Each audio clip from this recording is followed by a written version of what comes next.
一位来自菲律宾的灵媒惊爆惊人讯息，他声称在2026年会发生一连串无法想象的事件，有3位国家领袖将突然倒下，亚洲将有一个国家的半壁江山被洪水吞没。他甚至警告我们千万不要靠近某片海域。此外，世界各地将有7座沉睡的火山相继爆发，让无数人一个接一个的倒下。这些预言听起来仿佛末日场景，然而我们不可掉以轻心的一笑置之，因为在这些骇人的预兆背后，也许隐藏着科学迹象和历史规律。我们将深入探讨这些预言背后的可能原因，看看人类是否正走在灾难的边缘，以及是否还有转圜的余地。首先，我们来梳理一下这位菲律宾灵媒透露的讯息。他预言2026年将是一个血腥之年，用他的话说，就是烈火、洪水与鲜血交织的一年。有趣的是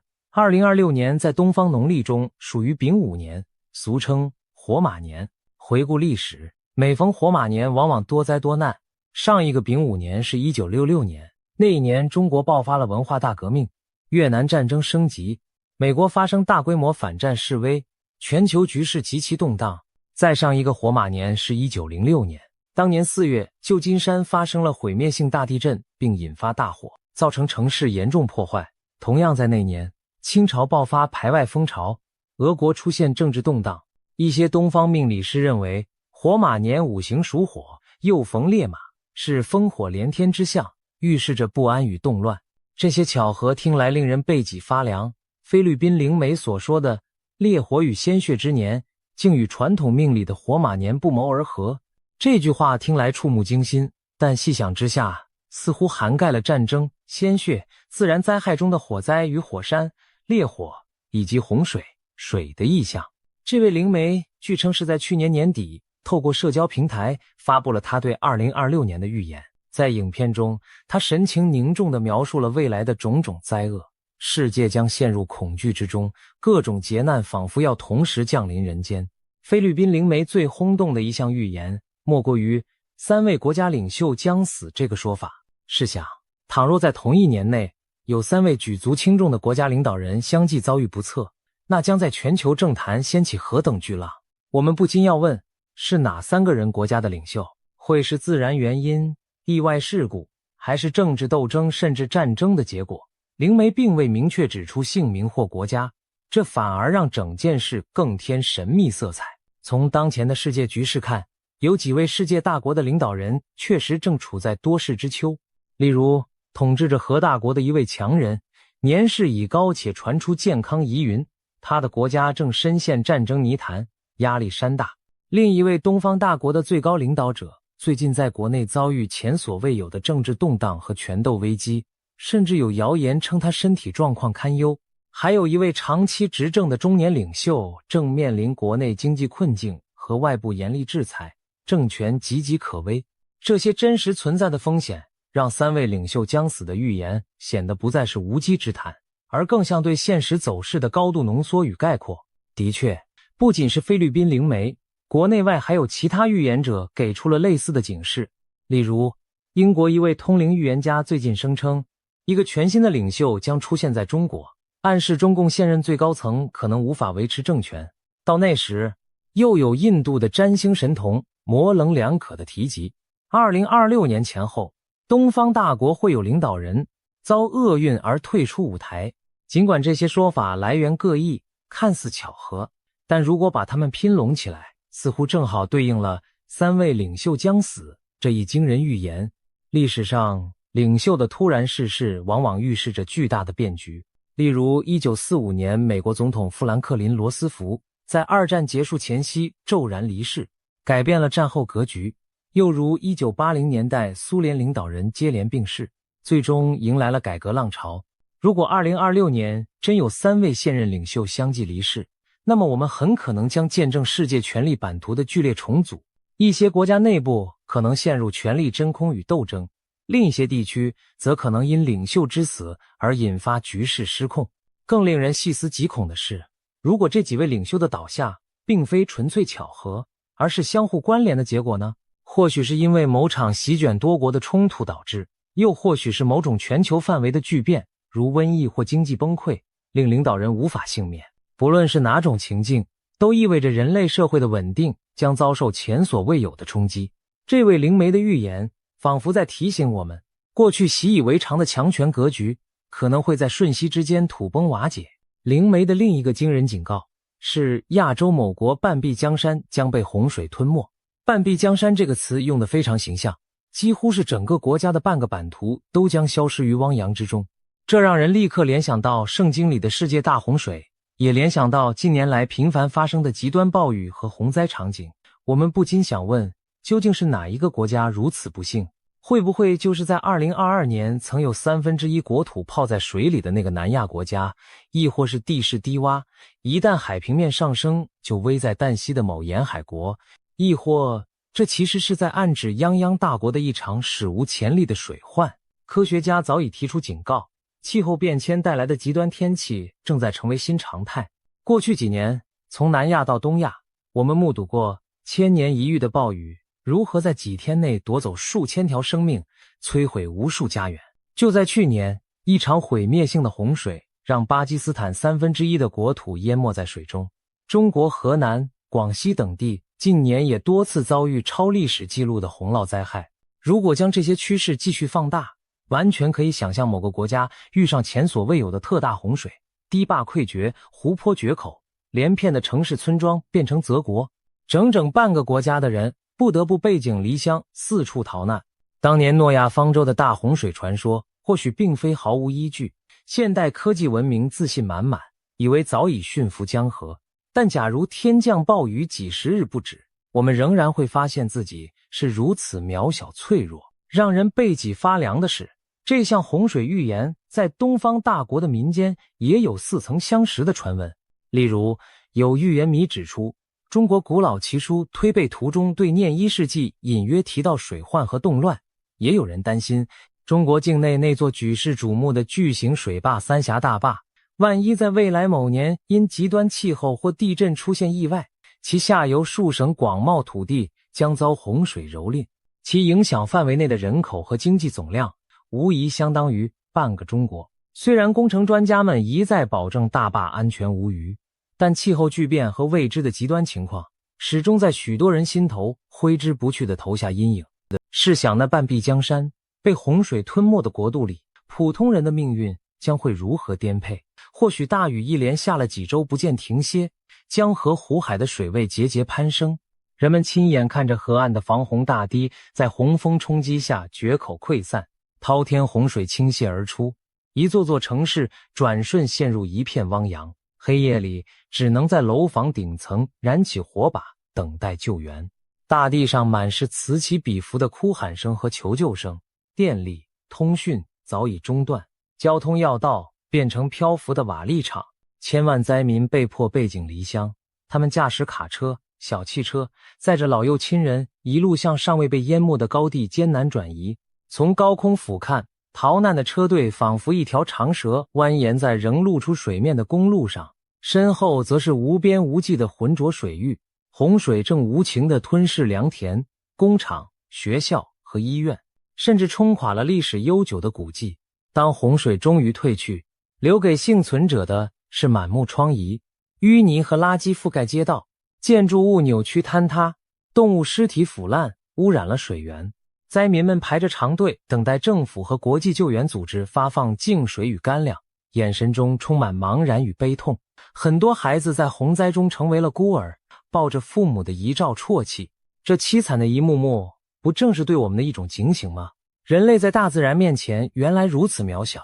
如果我们继续破坏环境，漠视气候异常，那画面迟早会从幻想变成现实。不管这半壁江山指的是哪国，灵媒给出的警告再清晰不过。2026年，人类将在与洪水的搏斗中付出惨痛代价。我们或许会看到某个地区出现大规模的气候难民潮，城市变为泽国，农田绝收，疾病在灾后肆虐，那将是一场真正的世纪浩劫。前几年接连不断的洪水灾情也许只是序幕，真正的高潮可能还在后头。千万别靠近那片海域，这是灵媒对公众发出的另一则耐人寻味的忠告。哪片海这么可怕，必须敬而远之。听到这里，有人可能会想到百慕达三角那样的魔鬼海域，但结合前后脉络来看，更可能指的是亚洲未来某个高风险的海上地带。会是菲律宾灵媒对自己国家附近海洋的预感吗？亦或是在暗示整个亚太地区的一片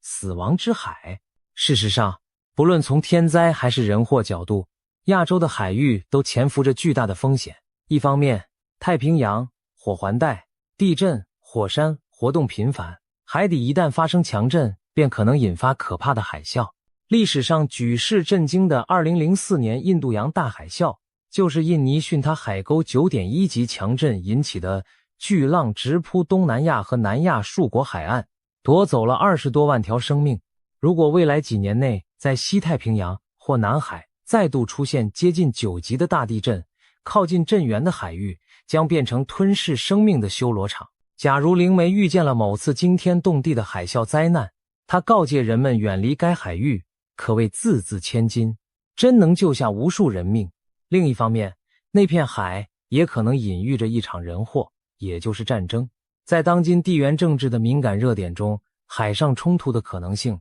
绝不容忽视。尤其备受瞩目的南海与台海，一直是多国角力的焦点。如果2026年真的爆发大国冲突，很可能首先就在这些海域打响。让我们回顾一则古老而惊人的预言。16世纪的法国预言家诺查丹马斯在他的诸世纪中写下过一段隐晦的诗句：7艘船只环绕，一场致命战争将会爆发。沉默的深海中藏着无声的机器，敌人发动隐形战争，任何船只都将突然消失无踪。许多后世研究者认为，这暗指的正是21世纪东方某海域的一场未来海战，而那7艘船被解读为卷入冲突的7个势力。巧合的是，南中国海周边正好有7个国家和地区，对岛屿水域拥有重叠主权声索，包括中国、台湾、越南、马来西亚、文莱、印尼和菲律宾。一旦未来这7方在南海短兵相接，那隐匿在海底的杀人机器也就呼之欲出。或许正是各国潜艇与水下无人载具之间的无声较量，犹如预言所描述的隐形战争。大国海上开战后，任何驶入战区的船只都可能顷刻覆灭。试想在那种情况下，航行该海域无异于自杀。因此，灵媒的警告也可理解为对海上战争风险的暗示。在危险时期内，普通人务必要远离那片可能变成修罗战场的大海。无论是天灾还是人祸导致的海洋杀机，别去那片海，这句话都令人不寒而栗。如果能提前知晓哪片海域未来有难，我们理应敬而远之。毕竟，大自然和战争的威力都远非人力所能抗衡，一念之差，也许就是生死两隔。预言中提到的7座火山爆发，人会一个个倒下，营造出一幅世界末日般的图景。我们不禁要问，为何偏偏是7座火山？会是哪7座？它们是在全球各地几乎同时喷发，还是彼此有连锁反应？火山喷发本就是威力巨大的灾变事件，而如果短时间内多座火山接连喷发，后果将难以想象。环顾全球，那些沉睡已久的火山巨兽并非毫无征兆。近年来，有的已开始不安地翻身。科学家一直密切监视着几座可能在不远将来喷发的大型火山，例如美国黄石公园下方潜伏的超级火山，其岩浆库活动频繁，被认为某天可能会大爆发。意大利那不勒斯附近的坎皮弗莱格瑞火山，近期地面隆起和小震频繁，仿佛巨人正在苏醒。东南亚印尼的多巴湖，其实正是7万多年前一次毁灭性火山爆发后留下的巨大火山口，学者推测它仍有再次喷发的潜力。再看西太平洋火环带上的火山群，日本的富士山自从江户时代宝永年间喷发后就再未醒过来，但地下岩浆压力日渐累积，专家担心它迟早会重演当年喷发的场景。印尼群岛拥有多座活火山，菲律宾的马荣火山、塔阿尔火山近年来也活动频繁。如果这些火山在未来某年不约而同的发怒，大地将迎来一场恐怖的烈焰交响曲。让我们设想一个场景，2026年的某个阶段，世界各地接连传出火山喷发的消息。起初是一座火山醒来，接着是第2座、第3座。起先人们或许以为只是巧合，但当喷发的火山数量增加到第7座时，全世界都将陷入恐慌。天空被火山灰遮蔽，太阳光变得暗淡无光，气温开始骤降。科学界有个词叫火山冬天，形容剧烈火山活动喷出的灰烬进入平流层后环绕地球，阻挡阳光，导致全球气候变冷，农作物欠收，甚至引发饥荒与瘟疫。历史上最近一次火山冬天发生在1815年坦博拉火山喷发之后，隔年1816年被称作无夏之年。当年夏天，北半球多地出现了飞雪与霜冻，庄稼大面积欠收，随之而来的是饥饿与瘟疫肆虐。如果7座火山连环爆发，其喷出的火山灰量很可能远超坦博拉，甚至可与远古的多巴巨喷相媲美，那么人类将面临前所未有的生存挑战。人们也许会因为饥荒、疾病而大批倒下，正如预言中所形容的那般凄惨。火山喷发不仅直接摧毁邻近地区，还会对全球工农业和交通造成持久影响。茫茫灰云使飞机无法飞行，日照减少导致气候反常，全球粮食产量骤降，经济活动陷入瘫痪。难怪灵媒把火山爆发与人一个个倒下相提并论，因为这种灾难造成的死亡不仅来自当场的炽热岩浆和火山碎屑流，更多的是来自之后漫长岁月里饥饿与瘟疫所夺走的生命。值得庆幸的是，预言毕竟只是预言，以上最极端的情节未必会发生，但我们也不能忽视地质活动的周期性和突然性。地球就像一个沉默的巨人，平日宁静无声，一旦积累的能量无处宣泄，便会以连环喷发的方式向世界嘶吼。或许我们正处在一个新的地质活跃周期的开端，地球深处的熔岩正在蠢蠢欲动。否则，如何解释最近几年环太平洋地区多座长眠的火山重新冒出浓烟与火光呢？在洪水和火山之外，菲律宾灵媒的预言还暗示了其他灾难的降临。他提到了大地震和新一波疫情这样的关键词。其实不需灵媒多言，许多科学家也都在提醒我们，全球几条主要断层带正酝酿着强震的风险。所谓地震空白期越长，未来地震的规模可能越大。2023年初发生在土耳其和叙利亚边境的双震，主震规模高达 7.8 级，正是一记警钟该地区沉寂已久的断层突然大幅错动，引发破坏性后果。一些地震学家注意到，一旦地球某处发生强震，往往在相隔不远的其他断层带也会在之后几年内接连出现大震，似乎存在某种连锁反应。如今科学界和民间都在议论着下一个大地震可能降临何处。有名的候选之一是美国西海岸圣安德烈亚斯断层，那里已积累巨大的能量，人们担心洛杉矶、旧金山等大城市迟早面临 Big One 的冲击。另一个令人忧心的地方是日本南海海沟和首都直下断层带，东京等人口密集区域对强震如芒在背。再看我们亚洲邻近地区，菲律宾、印尼、台湾所在的板块交界带本就是地震高发区，谁也不敢保证未来不会突然来一次超级强震。就连菲律宾灵媒本人所处的马尼拉都面临溪谷断层的威胁，他也曾再三提醒同胞提防 The Big One 的大地震。假如2026年真发生一场超级地震袭击某个大都市，那将是对人类文明的又一次重创。地震不同于洪水，有时无法提前预警，也不像火山那样有明显征兆，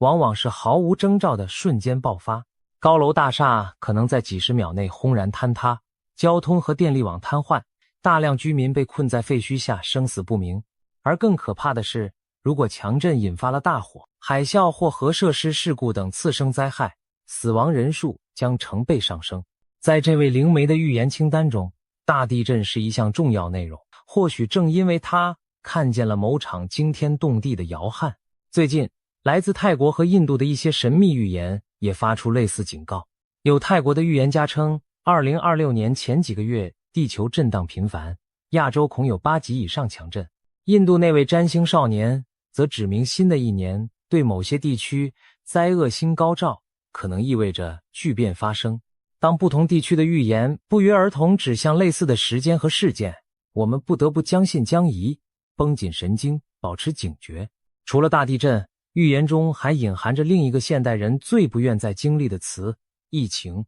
没错，我们才刚从新冠病毒的大流行中走出没多久，谁能想到未来短短几年内可能又有新的瘟疫卷土重来。但菲律宾灵媒确实提及了新的大流行和再度封锁这类字眼。他预言2026年会出现某种致命疾病，迫使各国不得不再次采取封城等严厉措施。这话让所有人背脊发冷，好不容易恢复正常的生活，难道又要被打断？然而环顾现实，这种可能性并非零。学界指出，人类进入21世纪后，新发传染病出现频率在上升，全球化、气候变暖、生态破坏等因素都给病原体创造了便利条件。新冠之后，像猴痘、高致死率的禽流感、尼帕病毒等相继引发过恐慌。世界卫生组织甚至将某种未知但几乎可以肯定会来临的未来疾病称为 X 疾病。所以我们完全有理由担心下一场大流行。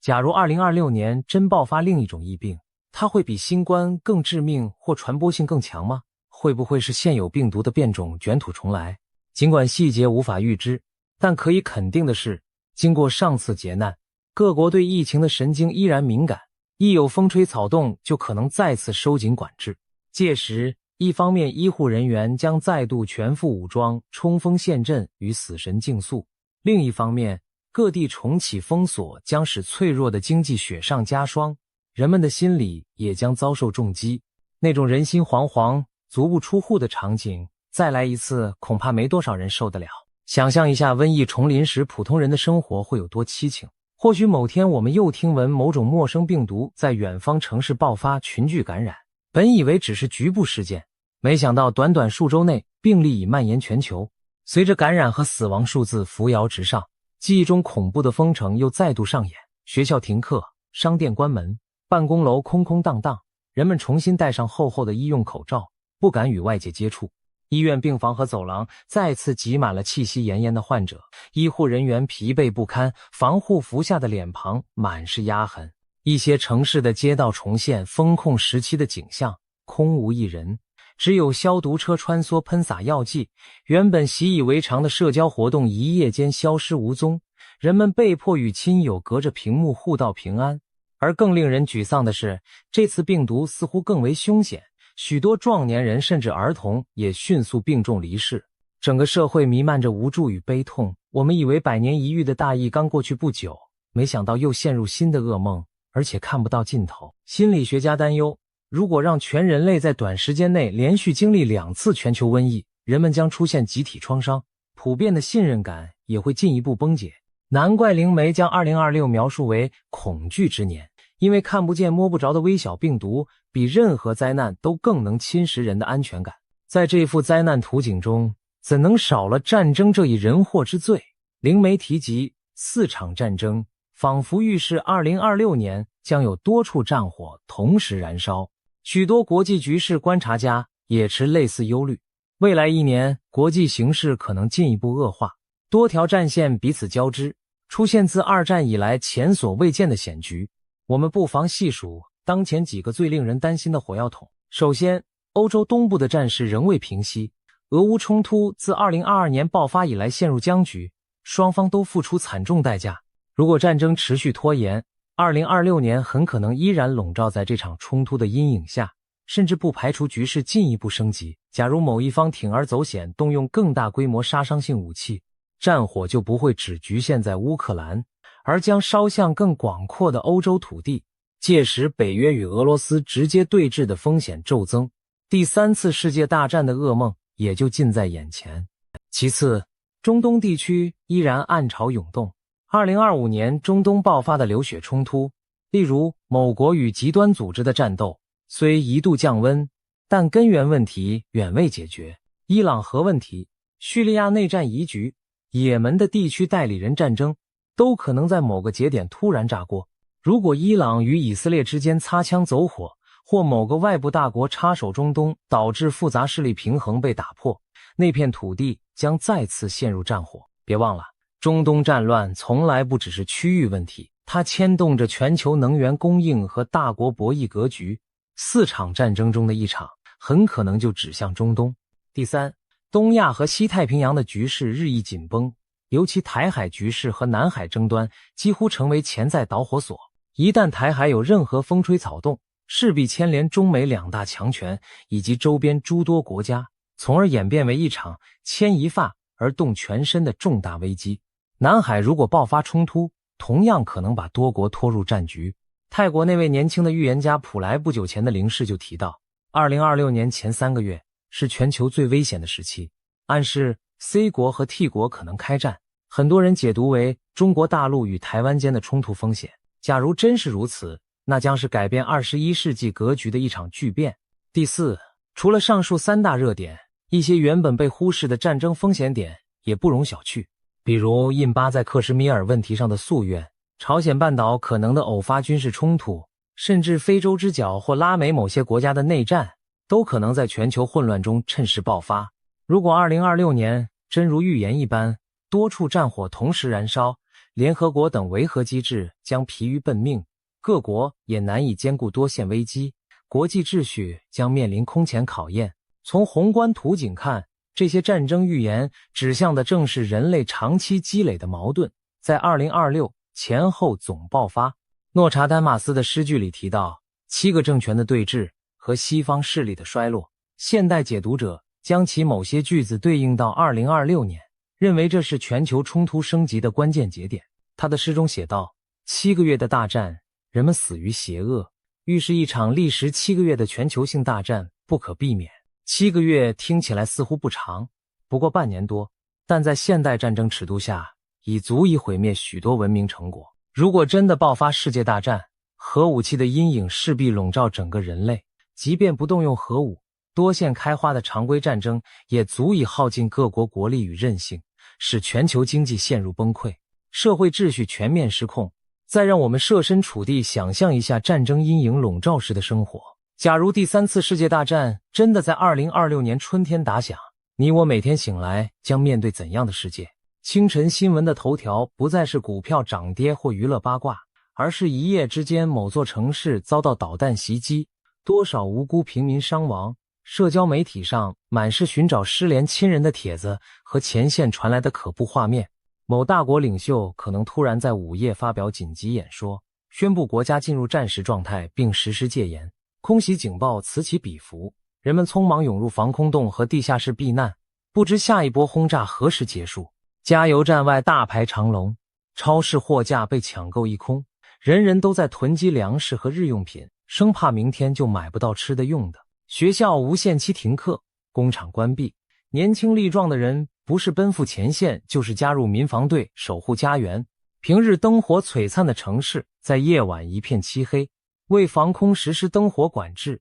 仿佛消失在地图上，只剩远方天际时而闪现的火光，提醒着人们战火仍在燃烧。电视和网络上充斥真假难辨的消息，某地传出核武威胁，某处疑似发现毒气云，恐惧与谣言像病毒一样蔓延，每个人的神经都绷得紧紧的。当战争跨越多条战线全面爆发，全球化时代的日常秩序戛然而止，取而代之的是物资匮乏、信息隔绝，以及对未来深深的惶恐。这样的日子，谁愿意经历？但一旦国与国之间最糟糕的对抗发生，无辜的普通人只能被迫卷入这炼狱。耐人寻味的是，不仅灵媒与先知们这般警告，连科学界也曾给出过耸人的推演。早在上世纪60年代，就有美国研究者根据数学模型预测，2026年前后，人类文明可能迎来崩溃。原因是人口过度增长和资源耗竭带来的生存压力。如今60多年过去了，地球人口已突破80亿大关，粮食、水源、能源的竞争愈发激烈，环境压力与日俱增，不得不让人怀疑，那些学者的预测会不会也在2026年得到某种验证。毕竟，科学计算所得的趋势图与神秘预言描绘的末世景象在某些方面惊人相似。如果上述种种灾难连连发生，那么经济领域和社会秩序又岂能不遭殃？在预言者们的图景里，2026年除了天灾人祸直接造成的破坏，还会引发一系列间接的连锁反应，尤其体现在全球经济的剧烈动荡和人类社会整体信任的崩解上。有盲眼龙婆之称的保加利亚预言家巴巴万加就曾警告过，全球经济将陷入灾难级动荡，如果战争四起，灾害频繁，这预言可谓极有可能成真。事实上，在刚刚过去的2025年，我们已隐约看到经济动荡的先兆，多国通货膨胀率创历史新高，民众对经济衰退和失业潮充满恐惧。斯里兰卡等国甚至因经济崩溃爆发了大规模抗议和政局动荡。倘若2026年同时遭遇战争和灾害打击，这些零星乱象将汇聚成全球性的经济海啸。让我们试着勾勒这样一幅经济乱局。连续不断的天灾使粮食产量锐减，主要粮仓国自身难保，更别提出口援助了。战争则加剧能源短缺，国际油价飞涨，工业生产和交通运输成本飙升。某些国家可能因战乱或制裁被踢出全球贸易体系，供应链断裂，许多产品无法顺利生产与交付。全球股市在恐慌消息轰炸下剧烈震荡，资本市场一片惨绿。各国政府为了军费和救灾而大举举债，财政压力山大，不少发展中国家甚至可能面临债务违约。通货膨胀与经济衰退这对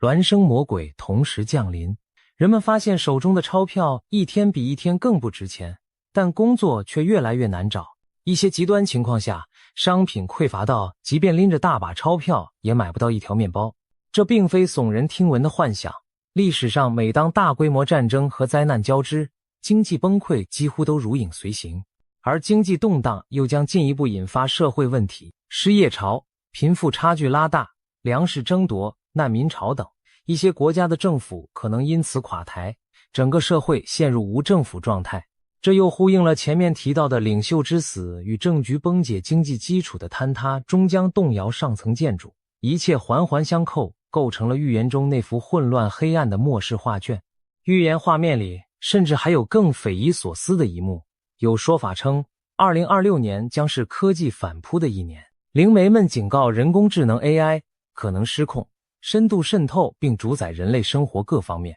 甚至出现 AI 反叛人类的危机。这种描述听起来像科幻电影剧情，多数专家也认为更可能是预言师的警示，而非真的机器人大军叛乱。但不能否认的是， AI 技术正以前所未有的速度发展，我们的工作、决策、社交乃至国家安全都越来越依赖智能算法。一旦人类社会陷入上述战乱和灾害的混乱，若再出现严重的科技事故，例如金融系统的 AI 交易算法失灵引发崩盘，或军事 AI 误判导致灾难性后果，无疑是雪上加霜。或许预言者用夸张语言揭示的是，在动荡不安时，我们引以为傲的科技本身也可能成为风险源，提醒我们对技术进步保持警惕和约束。此外，一些预言更是天马行空的提及2026年人类可能迎来外星文明的首次公开造访。巴巴万加就曾预言2026年11月外星智慧将现身，人类将与宇宙邻居接触。这听起来近乎荒诞，却仍引起了不少科学界和 UFO 爱好者的讨论。虽然大多数人对此将信将疑，但我们不妨做个假设，假如2026年真有令人信服的外星迹象出现，对当时已经焦头烂额的人类社会来说，又将是如何一番冲击？外星文明的降临本身或许不是灾难，但在人类现有的政治、宗教、社会框架下，其冲击力恐怕不亚于一场心理地震。或许这也是预言者想警示的一点，当我们在内忧外患中苦苦挣扎时，还有可能面对更加不可思议的挑战。如果连这种情况我们都挺过去了，人类才能真正迈入新的阶段。听了这么多骇人预言，我们难免感到压抑甚至绝望。然而寓言故事往往是危机与希望并存，一面预示着灾劫，另一面也隐含着对新生的展望。许多预言家在描述浩劫之后都提到了黄金时代的来临，就像暴风雨过后常有彩虹，黑暗尽头也许潜藏着黎明的曙光。诺查丹马斯和巴巴万加都曾暗示，在经历大灾难之后，人类将迎来前所未有的和平与繁荣期。诺氏的预言里，在第3次大战结束后，世界将重归安定，进入黄金盛世。巴巴万加也提到，旧的权力结构瓦解后，人类社会会重新洗牌。或许意味着一个更公正的新秩序诞生。其他一些现代预言家也表示，2026年前后的巨变是人类迈向新纪元的必要阵痛。更耐人寻味的是，在许多预言传说中，7这个数字反复出现，7座火山、7个月大战、7国纷争。圣经启示录中也有7号与7晚引发连串劫难的预言。号角声中，火雹焚野，山火肆虐，江河变苦，日月无光，瘟疫横行，海洋染血，大地巨震。最后经历如同哈米吉多顿决战般的终极一役，邪恶势力被清算殆尽，人类走入新的天堂国度。如果这些预言有任何共通之处，那就是都在说人类必须穿越黑暗才能迎来光明。也许2026年注定是至暗时刻，但黎明前的黑夜虽漫长，终究无法阻挡太阳再次升起。最后，不管你是否相信这些预言，我们至少能从中得到一个启示：未来从来不是高枕无忧、线性前进的。文明的进程常常会在意想不到之处急转弯。我们这一代正处于诸多变局交织的关键时刻，任何一项重大事件都可能改变历史走向。我们无需盲从预言的每个细节，但也绝不能对潜伏的危机毫无感觉。与其坐以待毙，不如未雨绸缪，居安思危。或许预言所描绘的未来并非铁板钉钉，它更像摆在我们眼前的两条路，一条通向毁灭与动乱，一条则在迷雾尽头闪现着希望的微光。如果人类能从现在起做出改变，避免战争，尊重自然，团结合作，我们也许能绕过那些深渊与火坑，走向另一个结局。反之，如果我们无视这些警钟而任由现状恶化，预言中的黑暗前景就可能成为明天的现实。当夜深人静，我们仰望星空时，不禁要问，未来究竟掌握在谁手中？是冥冥中的命运，还是我们自己的双手？或许正如某些神秘学家所说，人类的集体意志本身就是影响未来的重要力量。我们希望2026年的篇章不是人类历史的终章，而是一个痛苦过后凤凰涅槃的新起点。愿我们每个人都能以史为鉴，心存善念，为改变即将到来的命运尽一份绵薄之力。因为预言的意义不正在于唤醒我们去书写一个比预言更好的未来吗？今天我们来聊聊2026年东亚可能出现的大震荡。为什么许多人都说台湾将成为全球焦点？这源自近期甚嚣尘上的一些预言。其中最引人注目的是英国预言家帕克的说法很明确，他直指台海在2026年前后会出现重大军事冲突。但令人惊讶的是，他也强调台湾最终会是安全的。2026年最新的预言讯息已经曝光，内容可谓震撼人心。难道真的如预言所言，中共政权将迎来终局？今天就让我们深入探讨这些预言与现实迹象，看看2026年的东亚究竟会发生什么大事。首先，我们需要了解台海局势为何会成为预言焦点。过去几年，台海紧张情势不断升温，各种军事动作此起彼伏。美国前印太司令戴维森早在2021年就警告，中共可能在2027年前具备犯台能力，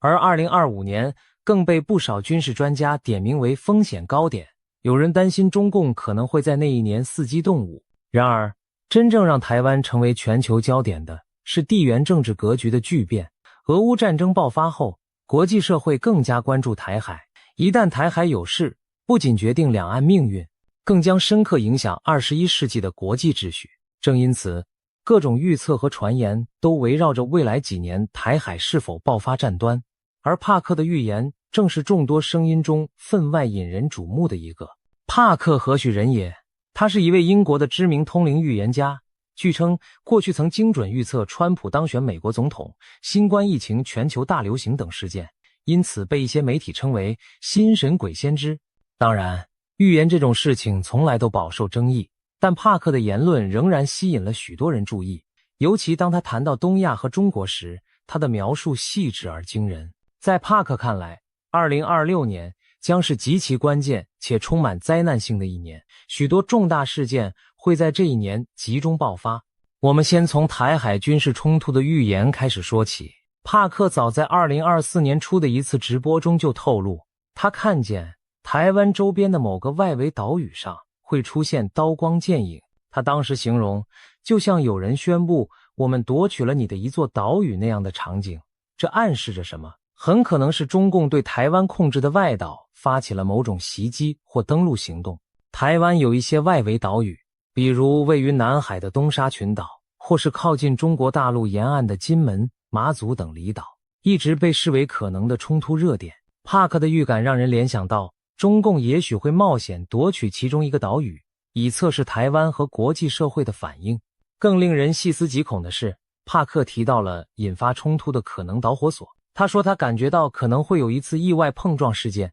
一开始或许是飞机在空中相撞，或者潜艇在海中碰撞，甚至两者都有。这种说法并非凭空乱想，因为近年来台海周边已经发生多起惊险的擦枪走火边缘事件。例如，中共军机多次危险贴近美军侦察机或台湾军机，有时仅几公尺之差擦身而过。中共军舰也曾在公海上对美军舰做出高速逼近、逼迫改道的动作。每一次惊险画面曝光，都让人捏一把冷汗。一旦任何一方计算错误发生擦撞坠毁，后果难以想象。帕克正是担心，终有一次这种近距离测试会出意外。试想，如果某架战机在台湾周边领空被撞下来，或者某艘潜艇在台海擦撞沉没，相关各方会不会误判为攻击行为？届时怒火上冲之下，冲突就可能一触即发。帕克甚至将这种场景类比为第三次世界大战的导火索，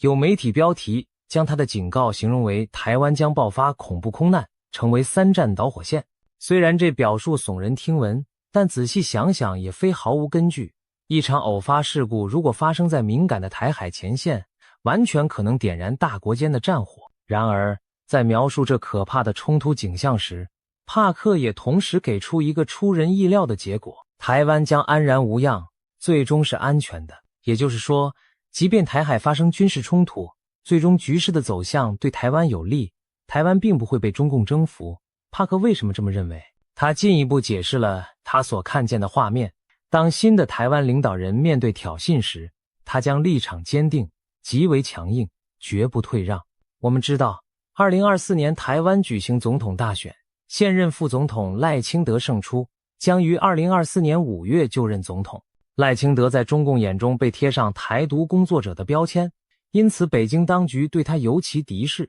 如果他上任后，中共果真在外岛挑衅，赖清德预料会采取强硬态度，不会因威胁而改变捍卫主权的立场。帕克的预言还提及了国际反应，这点同样耐人寻味。他表示，台湾在危机时将获得日本、澳大利亚等国家的合作与支持。注意，他用的是合作与支持，而非明确说出军事同盟。这似乎暗示着，即便没有正式的共同防御条约，在重大冲突发生时，日本和澳洲也会以各种方式介入，站在台湾一边。帕克形容，他看到台湾最终拥有非常先进的空防技术，且这些技术来自与日本的共享合作。这可能意味着日本向台湾提供尖端的防空雷达、飞弹拦截系统等军事技术，但形式上可能不是直接军援，而是以技术交流合作的名义。不仅如此，他还提到其他国家也会卷入，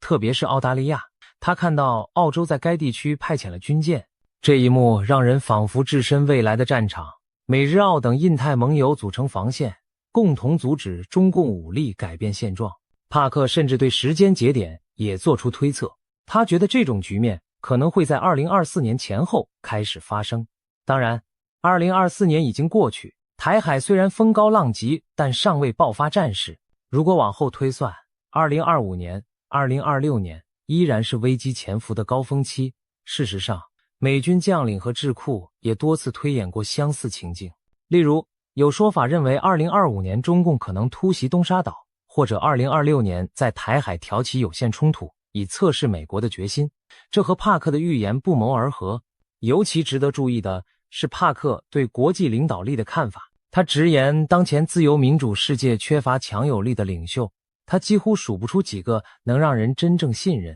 并有勇气带领世界走出困境或与强硬对手谈判斡旋的西方领导人。这番话或许是在影射当时美国政府和其他西方国家的现任领导者。在帕克看来，美国现任政府对中共威胁的认识不够深，或者假装看不见。相较之下，日本和澳洲反而有更强的警觉心。美国长期奉行对台湾的战略模糊政策，态度有时摇摆不定，但是日本却清楚地认知到，台湾有事就是日本有事。澳洲也明白，第一岛链一旦失守，自身难保，所以帕克才会预见日本和澳洲将更加积极地参与防卫台湾。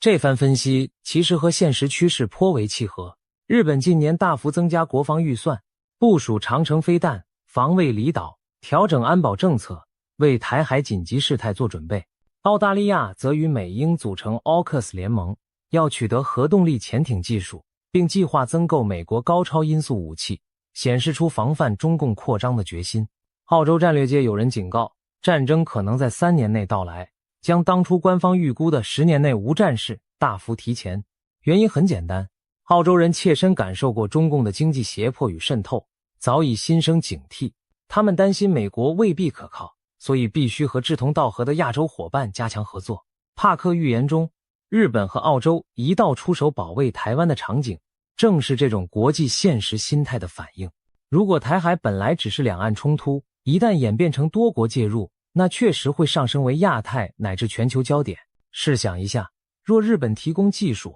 美国提供武器与情报，澳洲派出舰艇，甚至印度等国也施以援手，那么中共将面临一个庞大的国际联盟防线。这样的军事冲突不仅决定台湾存亡，也决定整个东亚力量格局的未来走向。难怪被形容为影响全球秩序的试金石。谈完军事方面，我们再看看帕克对中国内部局势的惊人预言，这部分才真正让台湾乃至全世界投以震惊的目光。帕克明确指出，他认为2026年标志着中国共产党统治的终结之时。换句话说，他看到中共政权在那一年会发生翻天覆地的变化，甚至倒台。这可是一个石破天惊的预言。要知道，中共执政70余年，其统治看似稳固，尽管近年经历经济下行、防疫风波等挑战，但任何预测中共垮台的说法依然显得大胆。然而帕克言之凿凿，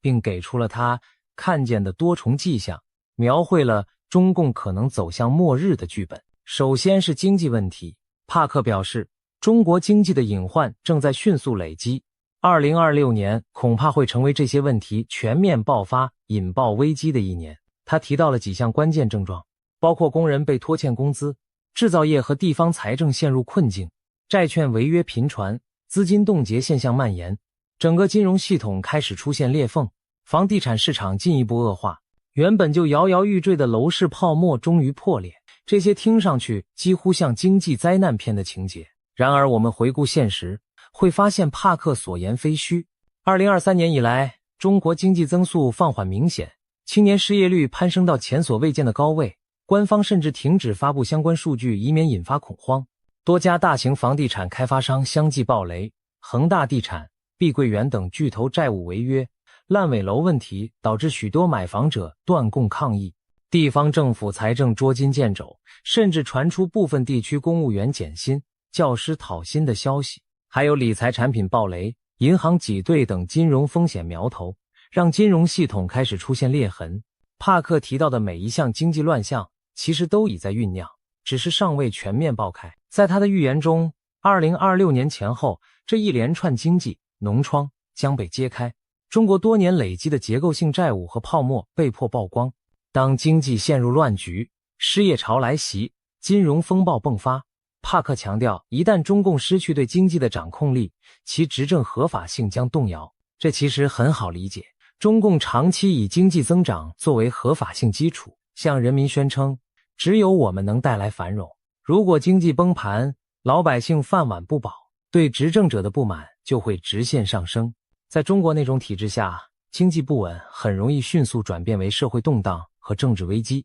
帕克紧接着预见，中共的政治环境也会在2026年发生巨变，他甚至用了翻天覆地一词，暗示变化之大超乎想象。他明确表示自己认为2026年就是中共终结之时。他具体提到了几个让人瞠目的细节。首先，中共常年在全球布局的影响力网络会在这一年陆续被曝光。帕克举例说，可能指的是英国方面近期揭露出多起中共渗透政界的丑闻。未来我们将看到更多跨国丑闻被揭露，涉及中共以金钱收买政治人物、渗透西方大学体系等等。他甚至提到西方社会中流行的某些觉醒运动，也就是所谓的政治正确议程，背后可能夹杂着来自中国与俄罗斯的资金在推波助澜，目的在于削弱西方社会的凝聚力。这些指控听起来像惊悚小说，但事实上西方情报和媒体近年也揭露了许多中共对外渗透的细节，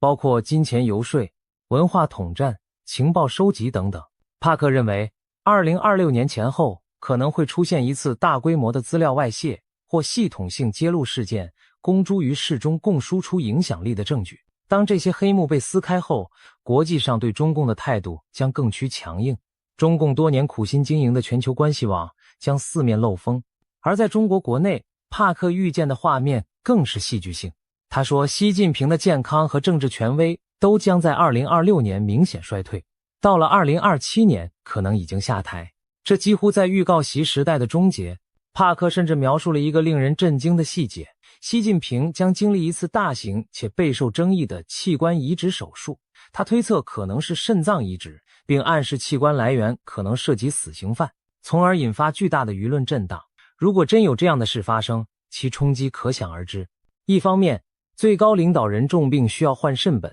就足以引发权力真空的恐慌；另一方面，非法器官来源的丑闻将成为政治核弹，彻底击毁中共自诩的伪光正形象。值得一提的是，坊间确实长期有习近平健康不佳的传闻，有时他露面走路姿势异样，或久未公开现身，都引发外界猜测。如果帕克所言成真，那意味着习近平可能已无法稳坐权力宝座。更惊险的还在后头，帕克预言，同一时期，中国将有一名军方或安全系统的高层人物突然失踪，随后被宣布在诡异情况下死亡。外界将普遍猜测这是一次未遂政变的结果，也就是说，那名高官可能企图发动政变但失败，被清除。这个情节可谓高潮迭起，仿佛政坛惊悚片。然而在对照现实，我们发现中共高层内斗的迹象早已存在。2023年就发生过几桩离奇的人事事件，国防部长李尚福和外交部长秦刚先后失踪，最终被免职。期间官方没有公开交代原因，引发无数阴谋论。虽然事后当局声称涉及腐败或作风问题，但很多分析认为背后牵扯习近平整肃异己、党内权斗。因此未来1-2年会不会有更大的风波？帕克认为答案是肯定的。在他看见的画面里，党内派系撕裂，权力斗争在2026年将加剧到极致，甚至引发一场足以动摇政权的大震荡。尤其围绕习近平的病情和接班问题，党内会进行大规模的信息封锁和政治掩饰，各派暗中角力，你死我活。或许有人会铤而走险，试图抢班夺权。就在权斗暗流涌动之时，帕克还预言2026年前后，中国会发生一场带有天命崩裂意味的重大灾难。他举例说，可能是铁路与轨道交通系统发生严重坍塌事故，也可能与三峡大坝工程的结构风险有关。总之，将造成大量伤亡，被视为中国工程体系和政权执行能力的象征性转折点。这听起来令人毛骨悚然。难道会有高铁出轨坠桥、大桥断裂，或甚至震慑天下的三峡大坝溃决？我们无从确知。但三峡工程这几个字无疑刺痛许多人的神经。三峡大坝是世界上规模最大的水坝工程，也是中共的形象工程。然而自建成以来，有关其安全隐患的讨论不绝于耳，尤其近年极端天气频发，长江流域洪水接连而至，三峡每逢汛期都面临蓄水与泄洪的两难。如果帕克暗示的灾难真与三峡有关，那将是对中共统治合法性的毁灭性打击。毕竟中国传统观念里，朝代末年常有天灾映衬政权失德，所谓天怒人怨，天命不在。所以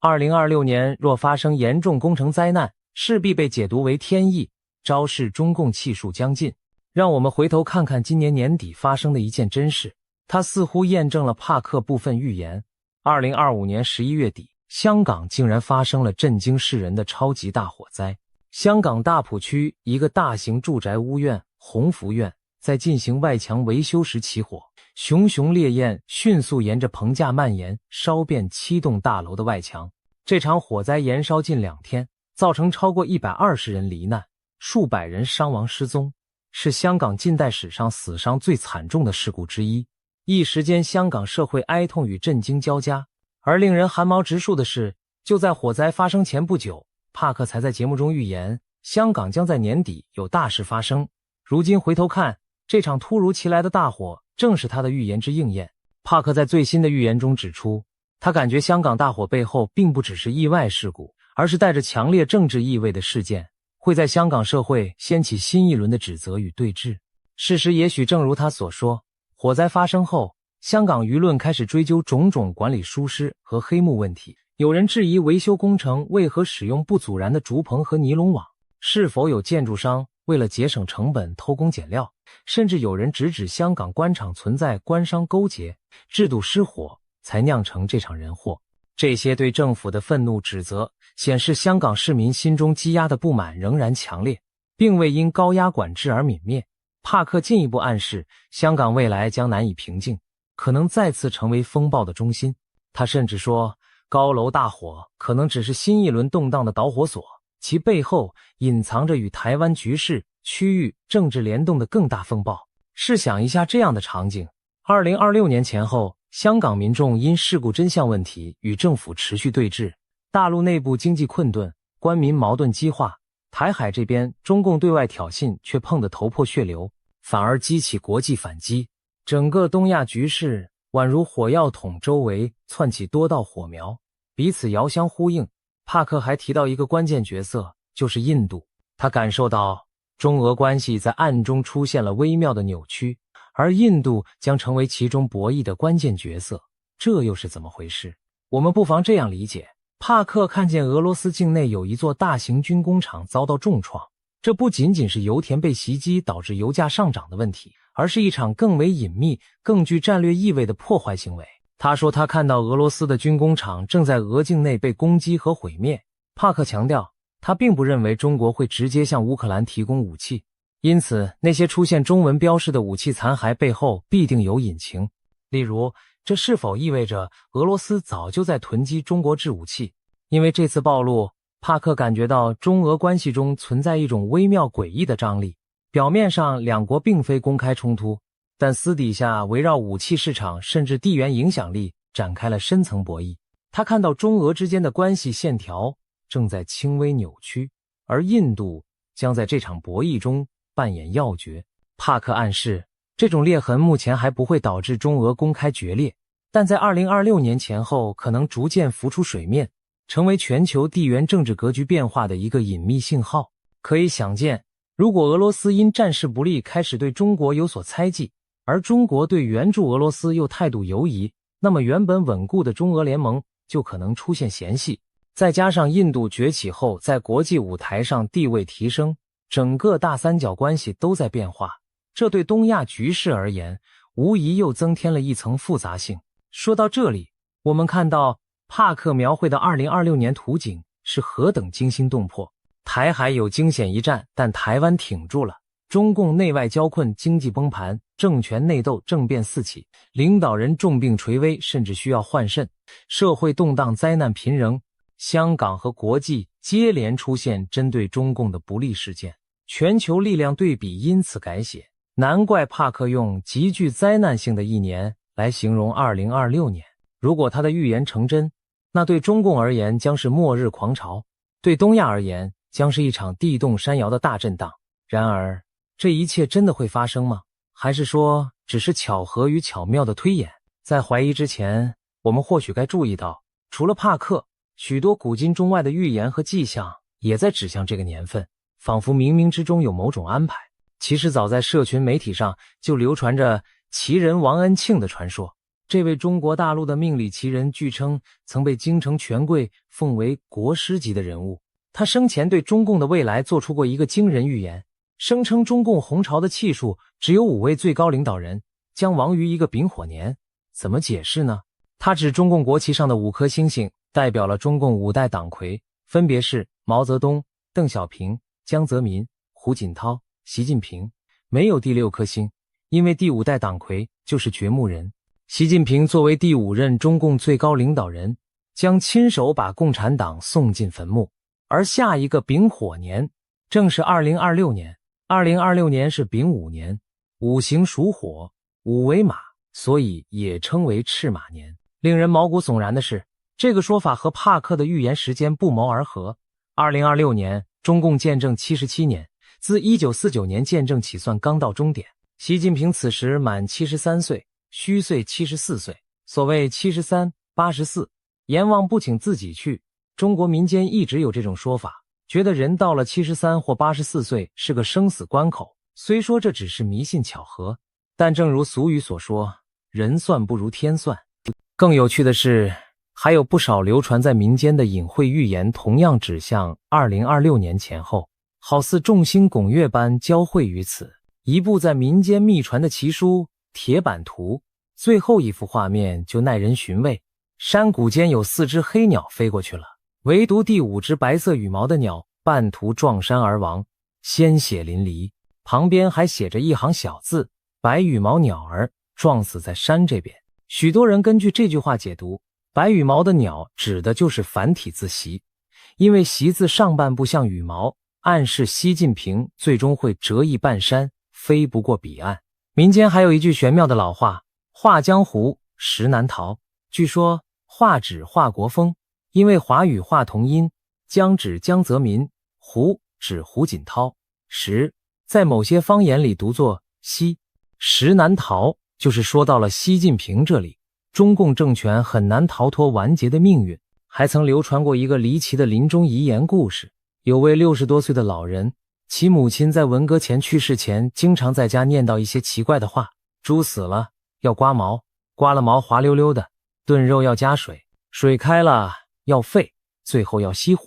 随着年龄增长，他陆续明白了这些话的意思。猪指朱德之死，刮毛指毛泽东去世，滑溜溜指华国锋下台，炖肉要加水里的炖字的读音接近邓小平的邓，水象征江泽民，沸的发音复，近似胡锦涛的胡，最后熄火则暗指习近平。整串隐喻把中共历任领导依次点到，结局便是熄火，熄的时代大火也熄灭，中共终结。另外2002年在中国贵州平塘县长布乡发现了一块震撼世界的藏字石，那是一块天然断裂的巨石，剖面上赫然刻着中国共产党亡6个大字。据中共官方调查，这些字都是天然形成，没有任何人工雕刻的痕迹。经专家鉴定，这块藏字石距今已有约2亿7千万年历史。上天似乎早已对中共的命运下了判词，中国共产党在劫难逃。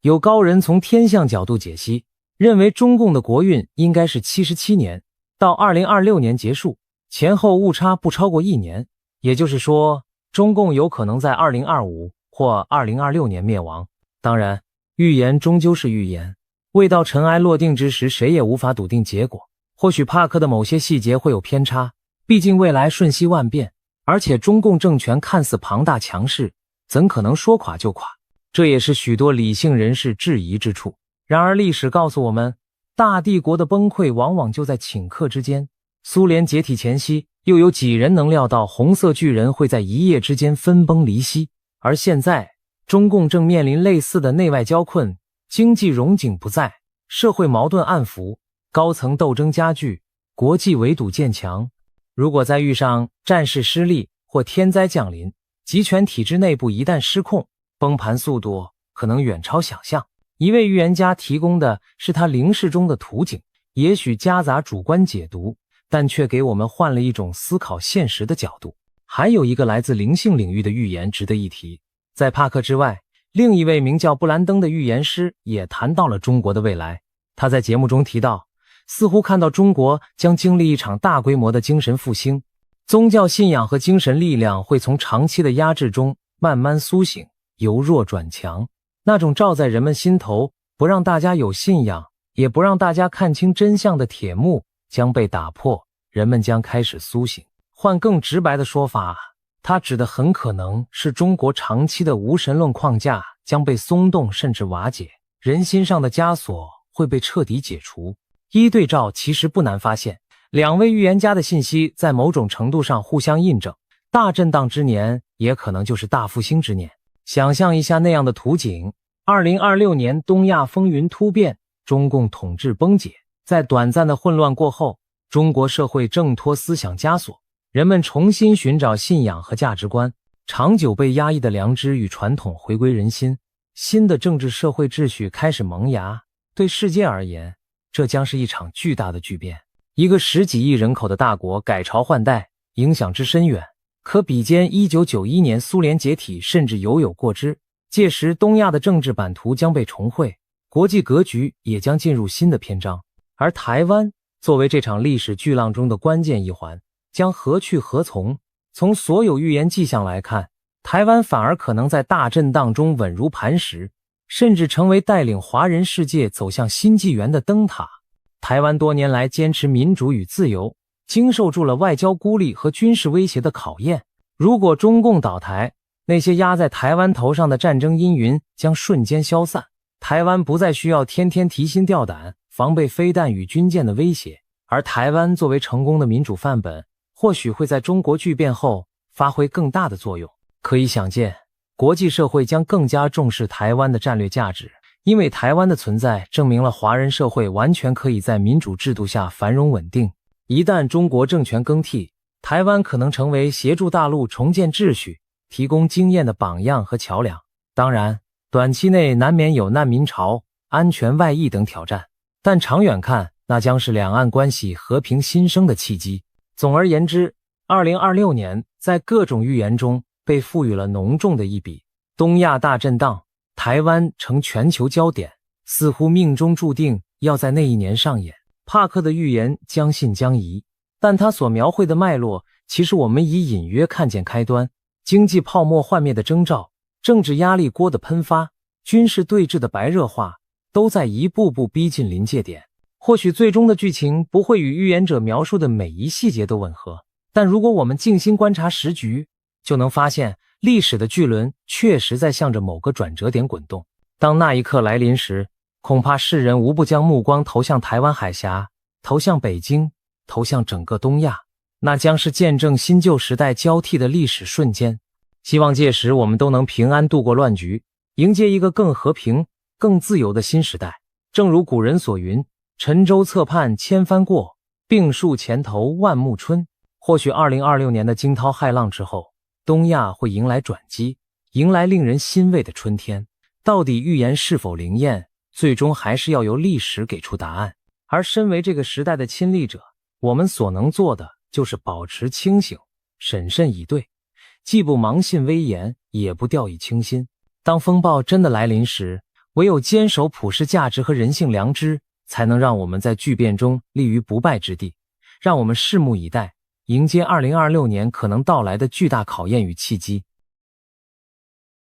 今天我们来聊聊2026年可能发生的那些惊世预言。这些预言来自一位被誉为国际灵媒的女士，名叫朱迪，常年活跃于洛杉矶，拥有通灵和占星背景。她的直觉异常敏锐，累积了25年超自然领域的经验，许多知名人士都是她的客户。近年来，由于一系列惊人的预测成真，朱迪声名大噪。比方说，早在2022年之前，朱迪就预言了俄罗斯会发动战争，结果2022年俄军果然入侵乌克兰，验证了他的先见。朱迪还提前预见了英国女王的离世，当年9月，英女王果然驾崩。此外，他成功预测美国前总统川普将在2024年卷土重来竞选总统。随后川普的确宣布参选，他甚至指出中国最高领导人习近平会在中共20大上顺利连任，这也如期发生。随着一桩桩大事被他言中，朱迪获得了神准通灵师的美誉。如今时针指向即将到来的2026年，朱迪最新发布的一系列预言更是让人瞠目结舌。他认为2026年将是充满巨变和震荡的一年，世界格局可能出现大洗牌。在这份惊人的预言清单中，既有牵动亚太安全的台海局势走向，也有中国领导人习近平的最终命运，还出现了世界大国领袖遭遇暗杀的震撼场景，整个世界秩序可能因此重新排列组合，更有一长串自然灾难和异象将接踵而至。接下来，我们就深入探讨朱迪对2026年的这些主要预言，看看其中隐含了哪些令人不寒而栗又发人深省的讯息。首先，让我们从亚太焦点，也就是台海局势谈起。朱迪在预言中指出，2026年的台湾海峡局势虽然依然紧张，却未必会爆发全面冲突。多年来，台湾海峡一直是国际间最敏感的热点之一，中共军力不断扩张，解放军的战机与军舰频繁在台海周边演习骚扰，时刻测试着台湾的防御底线。事实上，2024年底，台湾将完成新一轮总统大选，民进党候选人赖清德预期将接任总统，而朱迪也曾精准预测了这一结果。新领导人的上任对两岸关系是新的变数，北京可能试图在台湾政权交替之初透过军事高压来下马威，因此2026年初解放军的恫吓行动恐怕更为频繁。然而朱迪的预知画面显示，至少在2026年，台海不会出现大规模战争，中共将在2026年持续加强对台湾周边海空域的巡逻和军事存在，解放军的战机与舰艇甚至会更加频繁地在台湾附近演习，对台湾形成长期高压的态势。但这种咄咄逼人的武力示威最终将点到为止，并未跨越真正开战的红线，让人不禁联想到1996年的台海飞弹危机。当年解放军以飞弹试射恫吓台湾，但在美国2艘航空母舰巡弋介入后，中共适可而止。朱迪的预言似乎暗示2026年的紧张局势将重演类似剧本，中国展示武力但收敛于临界点，美国则以强硬表态维持现状。尤其在朱迪的画面中，美国的动向对局势走向举足轻重。他预见一个特殊的背景，即2026年美国将由川普重新执政，这意味着美国对中国的态度会强硬但务实。川普政府划下清晰红线，不允许北京武力侵犯台湾，甚至传出川普本人可能在2026年4月访问中国，与习近平会面，期间双方达成某种默契或协议，使得北京在川普任内不至于对台动武。朱迪认为，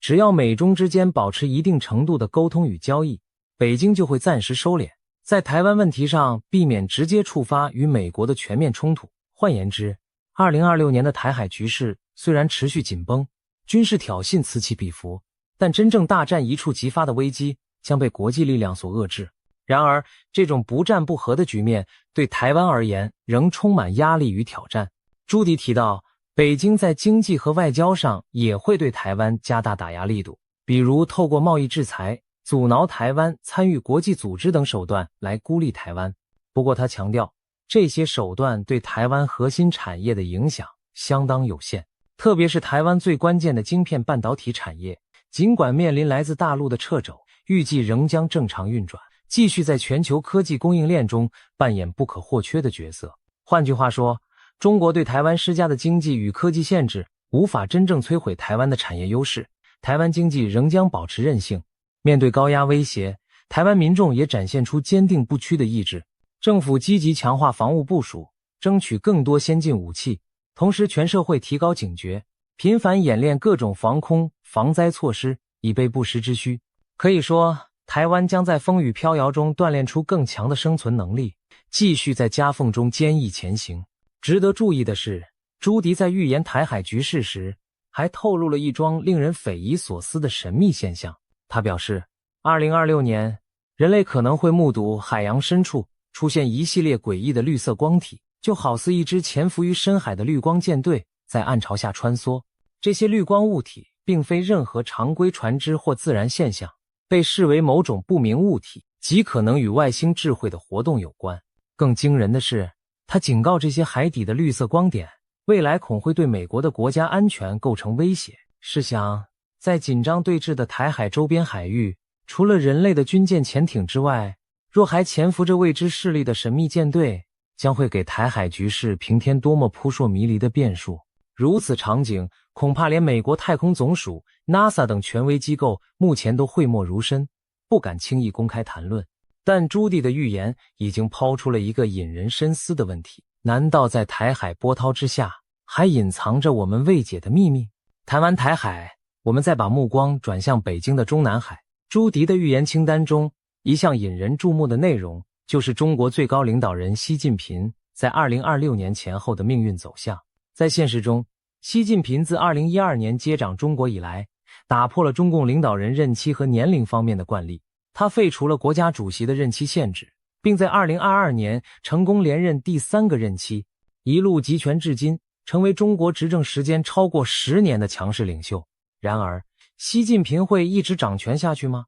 朱棣给出了他的答案。根据预言，习近平可能会在未来2年内逐步退出最高权力的位置。朱棣具体提到，中共第21次党代会将于2027年召开，届时习近平将年满74岁，已经超过党内7上8下的非正式规矩，意指中共高官年逾70岁需退位，这形成了一道隐形的年龄门槛。朱棣预见习近平和另一名中共要员蔡奇很可能会在21大之前选择退居2线或者转换职务，把权杖交给新一代领导人。也就是说，到2026年接近尾声时，习近平的政治生涯或许已进入倒计时阶段。那么谁可能接班呢？预言中浮现了一个名字，就是尹洪。尹洪现任地方大员，曾主政上海市委，被视为习近平信任的中生代之一。在朱棣的远见里，尹洪有望在未来跃升为中共最高领袖的人选之一。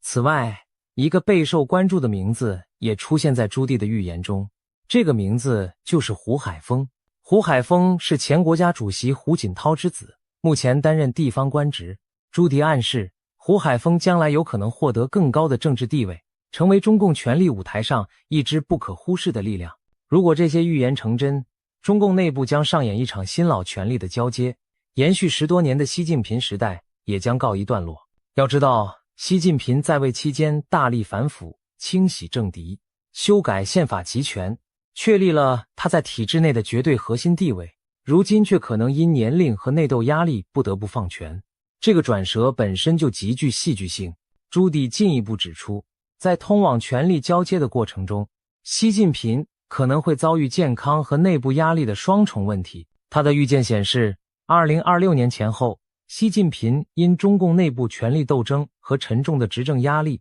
身心状况会出现一些警讯。他今年频繁更换亲信官员，例如近来外长和国防部长接连突然遭免职，引发外界揣测党内暗流涌动。朱棣认为，2026年左右，习近平可能不得不将更多日常工作授权给亲信去处理，他本人出席公开活动和高层会议的频率将降低，更倾向透过书面指示遥控政务。这或许是他在高层博弈加剧情况下的一种折中保全方式，暂时隐身幕后，减少露面，以避免成为矛盾焦点，同时保全自身。事实上，2022年中共20大前后，国内外就曾盛传习近平健康不佳乃至发生政变的谣言，虽被证实是虚惊，但也反映出他处境的敏感。如今朱棣预见的这种高处不胜寒的迹象，更让人感到，哪怕权倾一时的强人，终究也有功成身退的一天。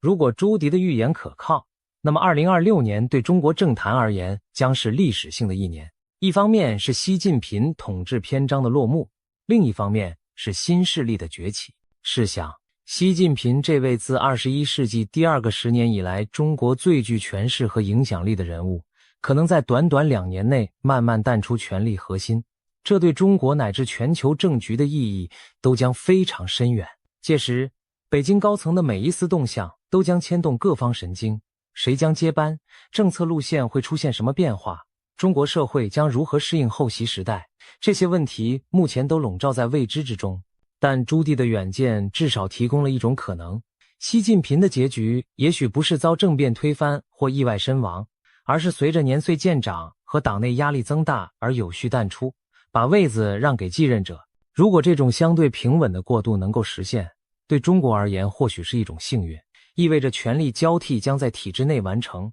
而不以剧烈动荡的方式上演。无论如何，2026年的中南海风云注定不会平静，全世界也将密切注视这个东方大国最高领袖的未来走向。除了国家间的博弈和领导人的兴衰沉浮，朱迪的预言中还出现了一幕令人震惊的场景：一位举足轻重的世界大国领袖将在2026年遭遇暗杀袭击。这则预言无疑让人倒抽一口冷气。历史上，刺杀国家元首或政府首脑的事件虽然罕见，但每一起都对国际局势产生巨大冲击。若真有大国领袖在2026年遇刺，势必震动全球神经。朱棣并未明确指出这位遭暗杀的领袖是谁，也没有透露事件发生的地点和细节。我们不妨大胆推想几种可能。从国际影响力来看，美国、俄罗斯、中国这三个超级大国的领导人，若有一人在此期间遇刺，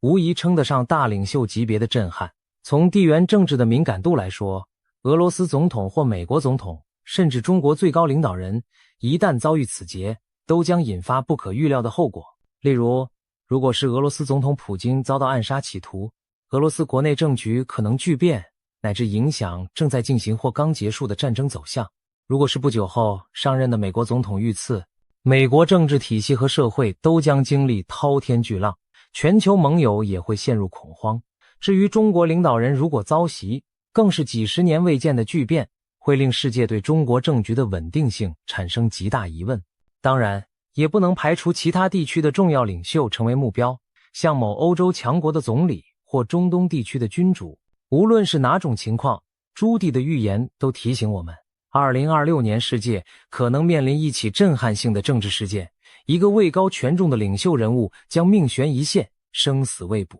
试想，当这样的暗杀事件发生时，国际社会会出现何等连锁反应？全球媒体将铺天盖地速报和分析，引发各国市场动荡，人心惶惶。同时，各国政府会进入紧急状态，加强对要员的安保，防止类似事件蔓延。那些与遇袭领袖关系密切的国家或阵营，可能会一时群龙无首，政策出现真空甚至误判。在被暗杀者所在的国内，更可能爆发激烈的政治角力。继任者是谁？有人会否趁机夺权？国家的政策路线会不会急转直下？如果该国本身正处于战争或冲突中，领袖遇袭更可能导致局势失控，比如军方强硬派可能发起报复性的极端行动。朱迪的预言让我们回想起1991年的一幕，当时苏联国防部长等强硬派发动政变，软禁了总统戈巴契夫，引发莫斯科紧张对峙。而在苏联解体前夕，时任俄罗斯总统的叶利钦甚至担心自己会遭暗杀，以致随身携带手枪防身。这些历史片段提醒我们，当一国最高领导人面临生死危机时，往往是整个国家甚至世界局势最动荡凶险的时刻。2026年，若真如朱迪所示，上演这样惊心动魄的一幕，世界将重现现代史上罕见的巨变时刻。顺便一提，近年来小国也发生过此类剧情。2021年，海地总统莫伊兹在官邸遇刺身亡，导致国家陷入长期混乱。可见，哪怕是中小国家的领导人被暗杀，都足以造成巨大动荡，更何况是超级强权的首脑。有人或许认为这预言过于惊悚，不太可能成真，但别忘了，朱棣在此前的预测中曾准确指出2025年会出现对川普总统的人身威胁，而2025年初，川普在一次竞选活动中的确曾遇到安全警报，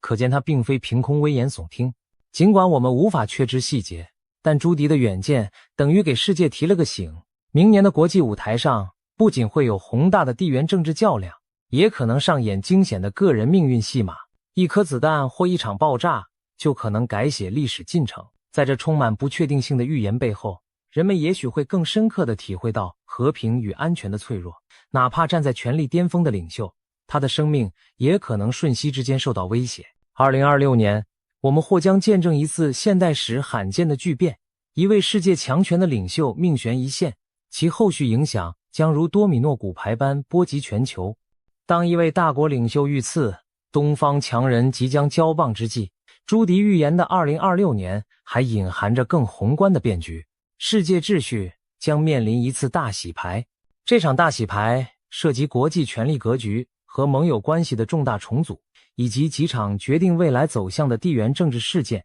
2026年被他形容为一个历史转折点，人类社会可能要重置某些旧有的秩序和规则。首先，在美国及其主导的西方阵营这一边，朱迪的预见极具戏剧性。他认为唐纳德·川普将再次担任美国总统，并在国内外推动一系列颠覆既有政策的举措。预言中，川普展现出强势的领导风格。他上任后迅速整合了共和党，在国会推动政府改革，也频繁举办造势集会，以巩固基本盘。同时，他对内专注提振美国经济和军事实力，例如大力发展人工智慧技术，重振制造业和能源产业，扩张国防开支等，全面提升美国的实力。对外方面，川普则挥舞起他擅长的交易艺术，在全球各地奔走，试图重建美国的全球影响力，扮演交易式外交的仲裁者角色，而不再只是依靠传统盟友架构来维持霸权。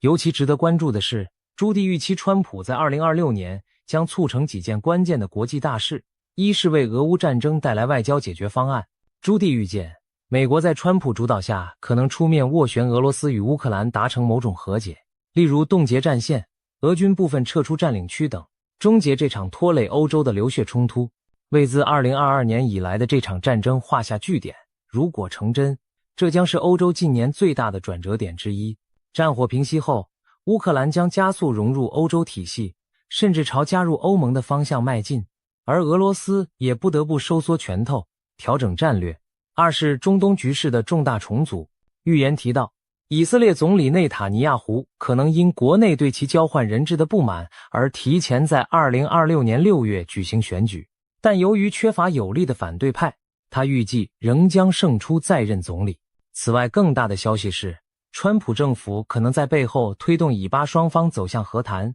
给长期动荡的加萨地带带来重建的曙光。如果巴勒斯坦自治政府领导人阿巴斯因年迈卸任，预言称其副手侯赛因·谢赫将暂代领袖，直到举行新选举，这暗示巴勒斯坦政坛也将出现权力过渡。同时，叙利亚由伊朗撑腰的阿萨德政权可能倒台，改变中东的力量版图。美国将强化与土耳其、沙乌地、阿拉伯、卡达、阿联酋等国的联系，以巩固中东的新格局。可以想见，如果美国真能主导结束一场欧洲战争并重塑中东和平，那么其全球领导地位将大为提升，世界秩序也会随之重新排列组合。其次，在欧亚其他地区，洗牌的迹象也处处浮现。东亚方面，日本可能迎来历史性变革。朱迪预言日本将出现首位女性首相高市早苗。一旦高市早苗上台，预期日本内政外交都会明显向右转，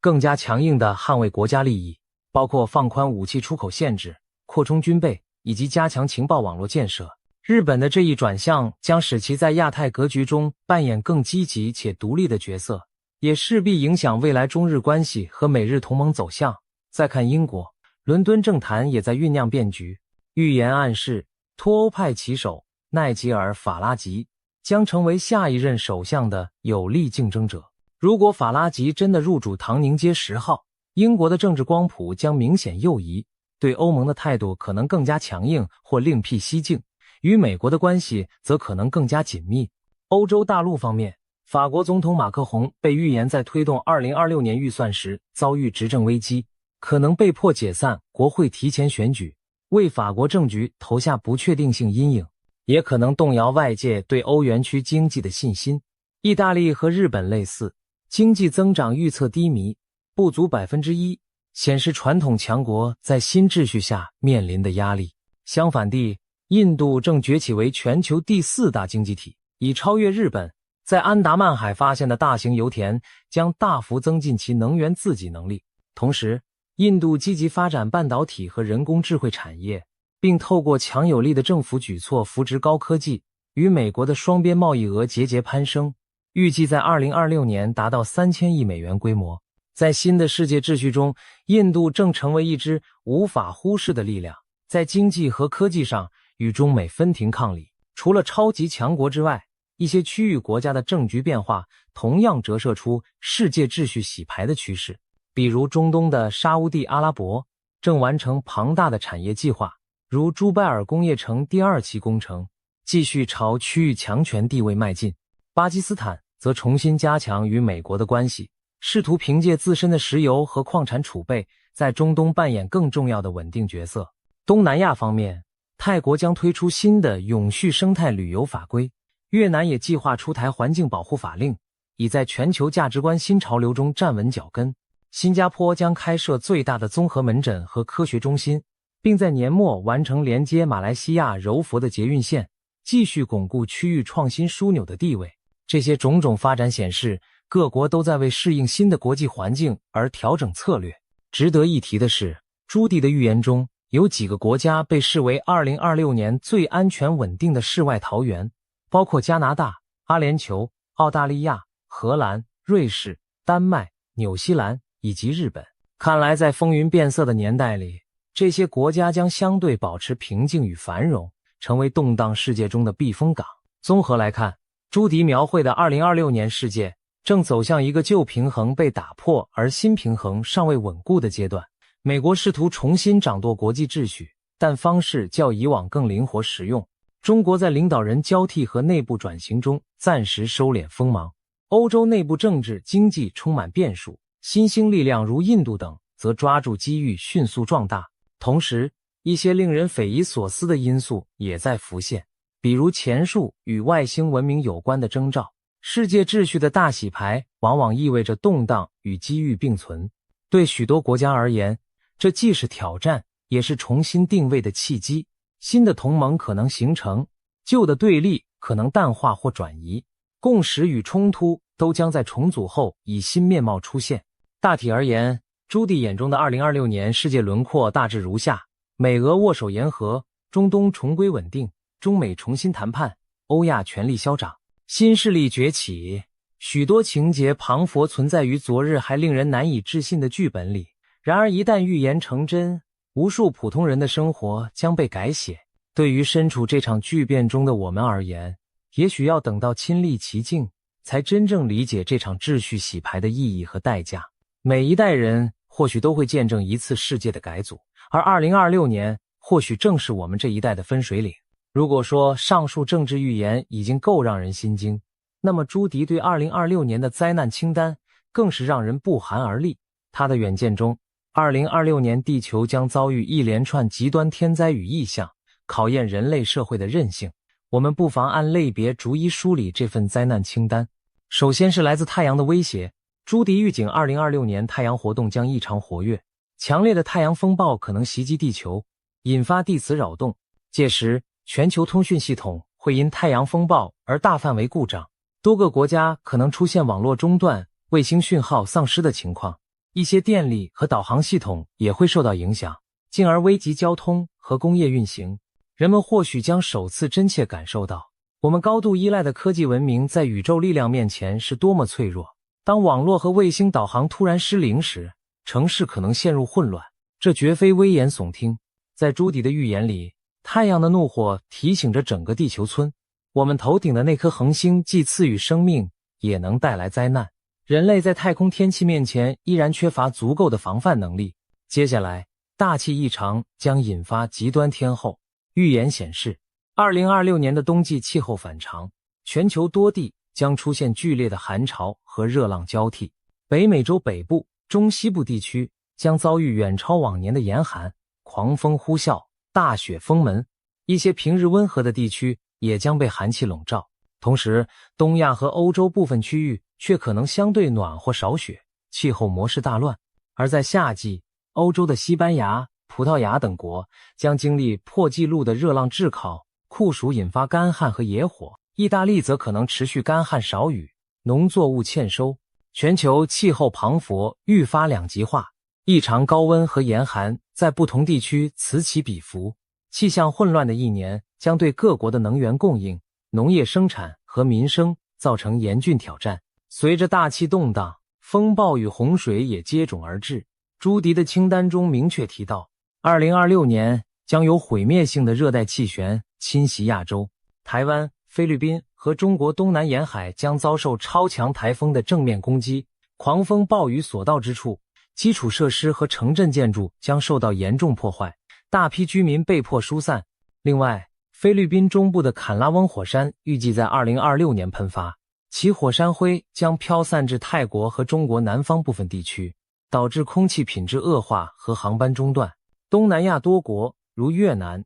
柬埔寨、印尼还将出现突发暴雨引发的严重洪水，旅游胜地被淹，道路和村庄陷入泥沼，短暂瘫痪当地经济活动。欧洲方面，极端干旱使南欧饱受炙烤的同时，北欧一些地区却可能遭遇暴雨和河川泛滥，甚至有迹象显示英国的重要电力或供水设施可能遭到骇客攻击，导致局部地区停电、停水和基础设施瘫痪。地球的怒吼还不止于风雨雷电，预言中，地震将在2026年频繁上演，多个地区都榜上有名。其中，亚洲的日本东京可能遭遇强震，美国的西岸、洛杉矶、旧金山、西雅图和东岸、纽约都可能感受到 6.0 级以上的剧烈摇晃。太平洋火环带上的阿拉斯加、菲律宾群岛、墨西哥、纽西兰等地也难以幸免。一些城市的高楼会在深夜突然晃动，人们不得不仓皇逃到街头，部分老旧建筑物恐怕会在强震中化为瓦砾。朱棣勾勒出的画面旁佛在提示，2026年将是强震频发的一年，地壳运动仍然潜藏着未知威胁。其中若有一场强震发生在政局脆弱的缅甸，可能动摇该国本就不稳定的局势，诱发新的内乱，甚至波及邻国。朱棣还暗示，缅甸地震后，泰国与柬埔寨交界地区的紧张摩擦可能升温，可见自然灾难还可能诱发人为冲突。与此同时，非洲大地则在炙热的太阳下经受另一种灾难，那就是干旱与饥荒。预言指出，非洲南部多国，包括南非、辛巴威、赞比亚、莱索托、马拉维等，将遭遇严重干旱，河流干涸，农田龟裂，粮食产量骤减，数百万人面临粮食与饮水短缺困境。旱灾引发的饥荒和疾病可能蔓延，成为一场人道主义危机。联合国世界粮食计划署将紧急行动，协同世界银行和各国盟友，为灾区输送食品和清洁用水，以挽救无数生命。非洲的这场苦难提醒着世人，气候变迁和极端天候对欠发达地区的打击尤为沉重，也考验着人类守望相助的良知。在美洲大陆，灾害同样此起彼伏，美国沿海地区将迎来异常活跃且猛烈的飓风季。朱棣特别提到纽奥良、佛罗里达和美国东岸部分城市将遭遇超强飓风正面侵袭，狂暴的风暴潮会吞没沿海，城市街道将变成河流，电力通讯中断，大批民众被迫逃离家园。而令人意外的是，一向少受飓风影响的美国西岸加州，今年也可能经历残余飓风或热带风暴带来的强风豪雨。与此同时，加州、加拿大西部、澳洲等地则进入更加严重的野火季。夏秋时节，干燥的植被在闪电或人为因素下被点燃，火蛇吞噬大片森林和社区，浓烟遮天蔽日，空气中弥漫刺鼻的焦味。消防员日以继夜地奋战，但长期干旱令野火一发不可收拾。这些景象几乎成了近年的常态，2026年恐怕也难以幸免。同时，热带气旋和季风雨还将导致全球多地发生洪水泛滥，日本、菲律宾、加勒比海诸国、墨西哥都被预言在洪灾名单上。从亚洲到美洲，无数城镇居民不得不为躲避洪水而举家迁移，国际救援队也将马不停蹄地驰援各处灾区。当我们在尘世间疲于应对这些天灾时，人类或许更渴望抬头仰望星空，寻找答案。然而正当人们仰望天空，朱棣预言了另一桩令人毛骨悚然的异象。在干燥荒凉的沙漠地带，将有人声称目击到不明飞行物的出没。那些神秘的飞行器忽然现身夜空，散发奇异的光芒，在寂静的沙海上空盘旋片刻，又倏然消失无踪。有人将之解读为外星文明在观察人类庞佛科幻电影的桥段真实上演。当全世界忙于应对地缘政治和自然灾难时，外太空的未知力量似乎也在以自己的方式宣示存在。种种迹象显示，2026年注定是不平凡的一年。从太阳到地球，再到天空彼端的神秘访客，多重挑战汇聚而来。人类将在炼狱般的考验中寻求生路。朱棣列出的灾难清单让我们深刻体认到，大自然与未知力量的威力远远超出人类的掌控范围。在高楼林立、科技昌明的21世纪，人类往往自信可以驾驭环境、预测未来，但一连串的飓风、地震、火山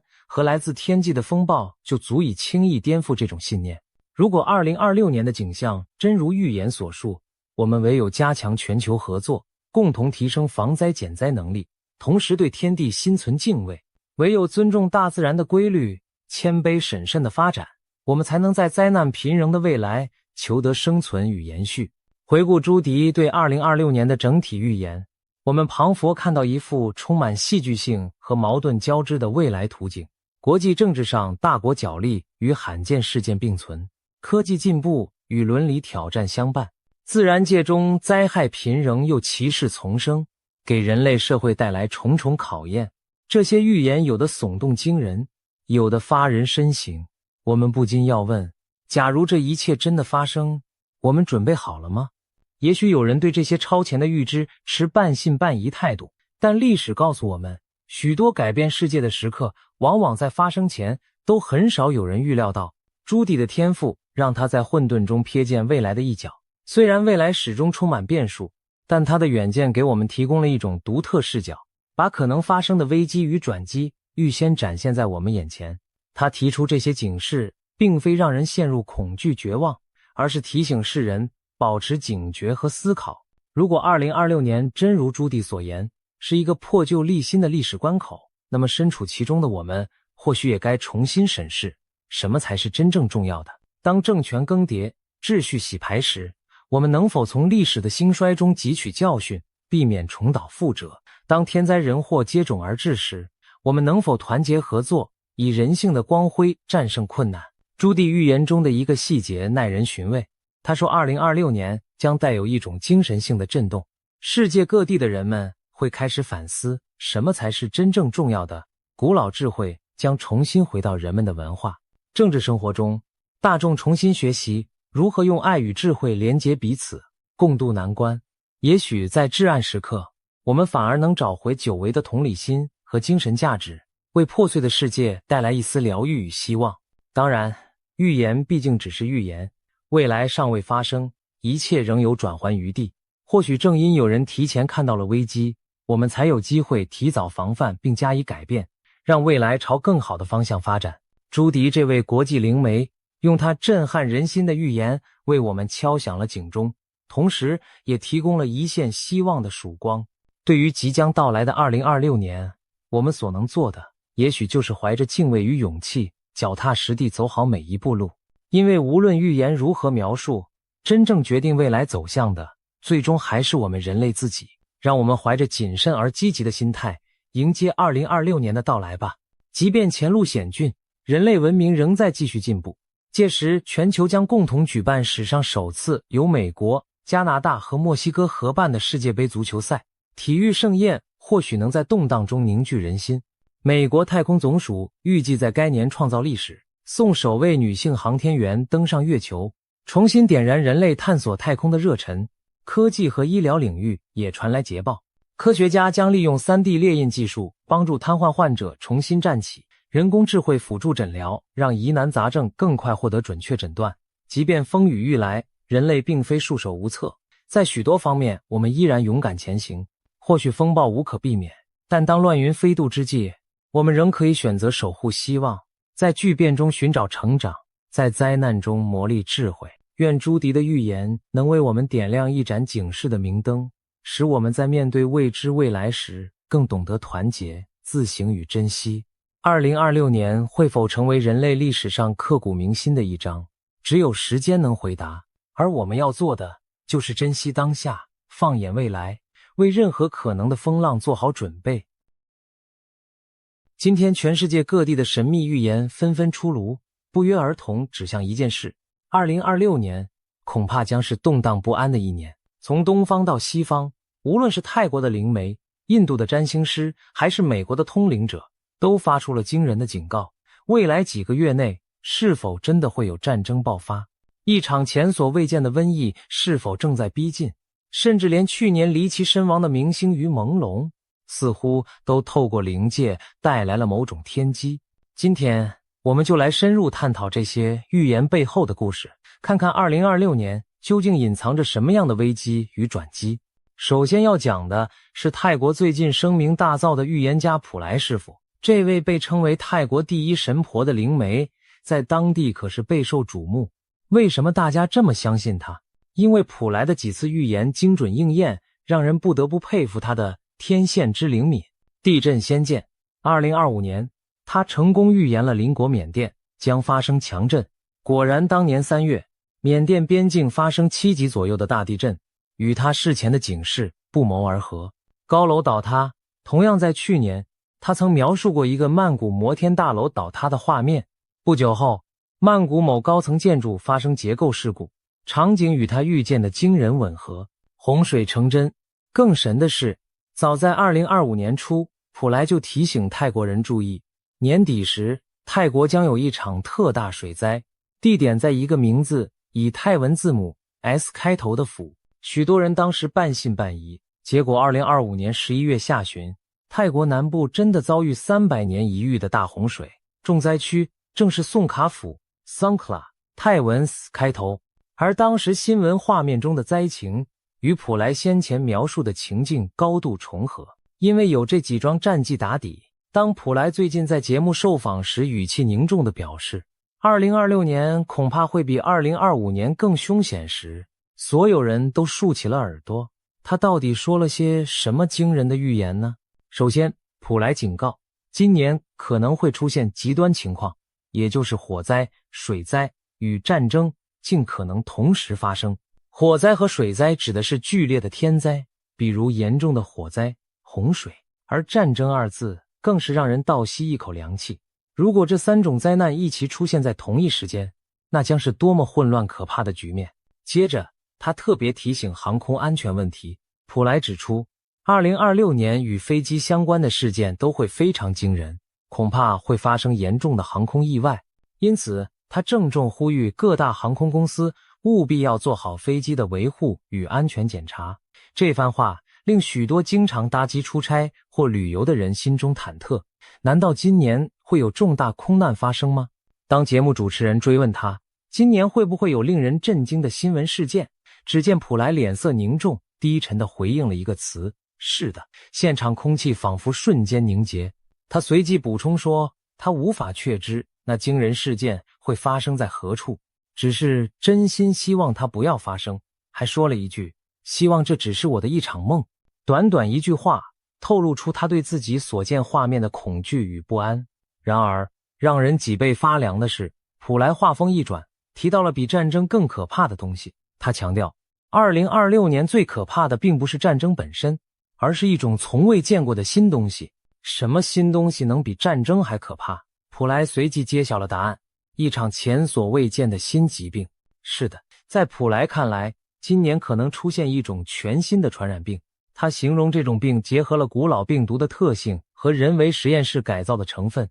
具有极强的传染力和危险性。更令人不寒而栗的是，普莱明确指出，这场疾病的源头并非来自大自然，而是人为。换句话说，可能是某种人工制造或释放的病毒。听到这里，许多人马上联想到过去几年的新冠疫情，但普莱暗示这将是比新冠更可怕的未知病毒。他甚至用了从未见过的新东西这样的词汇，可见此疫病的怪异与凶险程度将超出我们的经验。面对接连抛出的沉重预言，普莱也给出了一些忠告。他提醒大家不要坐以待毙，提前做好基本的准备绝非坏事，比如准备急难救助包，储存粮食和饮用水，以备不时之需。他解释说，他并不是要引起民众恐慌，而是希望大家提早防范。这位泰国神婆强调，他自己不是算命师，也不是占星师，他只是个负责翻译讯息的人，将灵界的提醒如实传达给世人。在泰国的传统文化中，有这么一种观念，当不祥之事被提前说出，引起公众警觉后，透过人为的防范与避险，事情未必会按照原本的预言发生。普莱正是抱持着这样的信念，把他从灵界接收到的警示公开，希望人们警醒，从而减轻灾难的冲击。那么，普莱提到的那些令人心惊的预言线索，能不能找出更具体的含义呢？他在受访时还抛出一个谜题，他警告今年上半年千万不要去3个地区旅游，并只给出了3个神秘线索字母 H、J、T， 不说地名，仅给代号，这可是吊足了大家的胃口。节目一播出，网友们立刻展开了各种猜测。H 代表哪里？有人猜可能是香港 Hong Kong， 也有人联想到夏威夷 Hawaii， 两地名称英文都以 H 开头，而且都是热门旅游地。J 代表哪里？大多数人认为应该是日本 Japan， 因为日文国名 Japan 的首字母是 J， 也有人提出可能是印尼雅加达 Jakarta 的 J。 不过日本作为亚洲最常被提及的 J 开头国家，呼声最高。 T 又是指哪里？许多人都认为 T 国很可能就是台湾 Taiwan， 毕竟在华语圈的网络讨论中，经常用 C 国代表大陆， T 国暗指台湾，以避免某些敏感词。普莱的预言面向泰国及全球华人听众，他不便明讲台湾，但用 T 来点出，很可能就是要提醒台湾。这3个地点的猜测如果正确，那就非常耐人寻味了。香港、日本、台湾全部都是东亚地区的重要地名，而普莱不建议上半年去这些地方旅游，是否意味着这些地方在上半年极可能出现危险？他没有明说，但结合他之前提到的战争、航空意外等预言，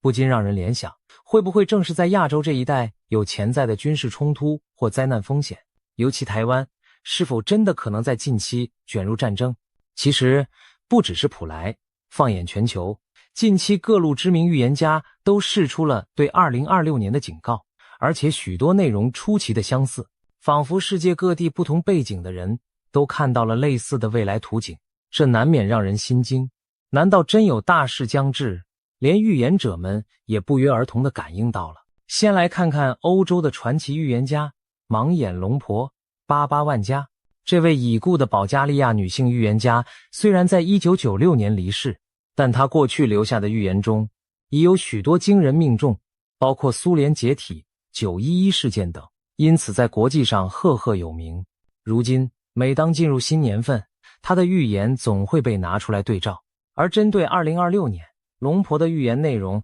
也再次浮上台面。天灾方面，巴巴万加预见2026年会发生多起毁灭性的自然灾害。他提到可能会有龙卷风、海啸或地震等极端天气事件，而且最可怕的是，这些灾难可能同时出现，甚至产生地震加火山爆发的连锁效应。这种毁灭性组合再加上其他极端气候影响，将对全球约 8% 的地区造成严重冲击。 8% 听起来好像不多，但换算一下，地球陆地的 8% 相当于整个欧洲的面积，可见灾情范围之广。世界局势方面，龙婆预言2026年将迎来非常混乱的局面，其中最令人忧心的是，他提到第3次世界大战的可能。他预警一场涉及多个世界强权的大规模战争将于2026年爆发，战火可能蔓延至多个大陆，全球政治局势将因此严重不稳，紧张升高。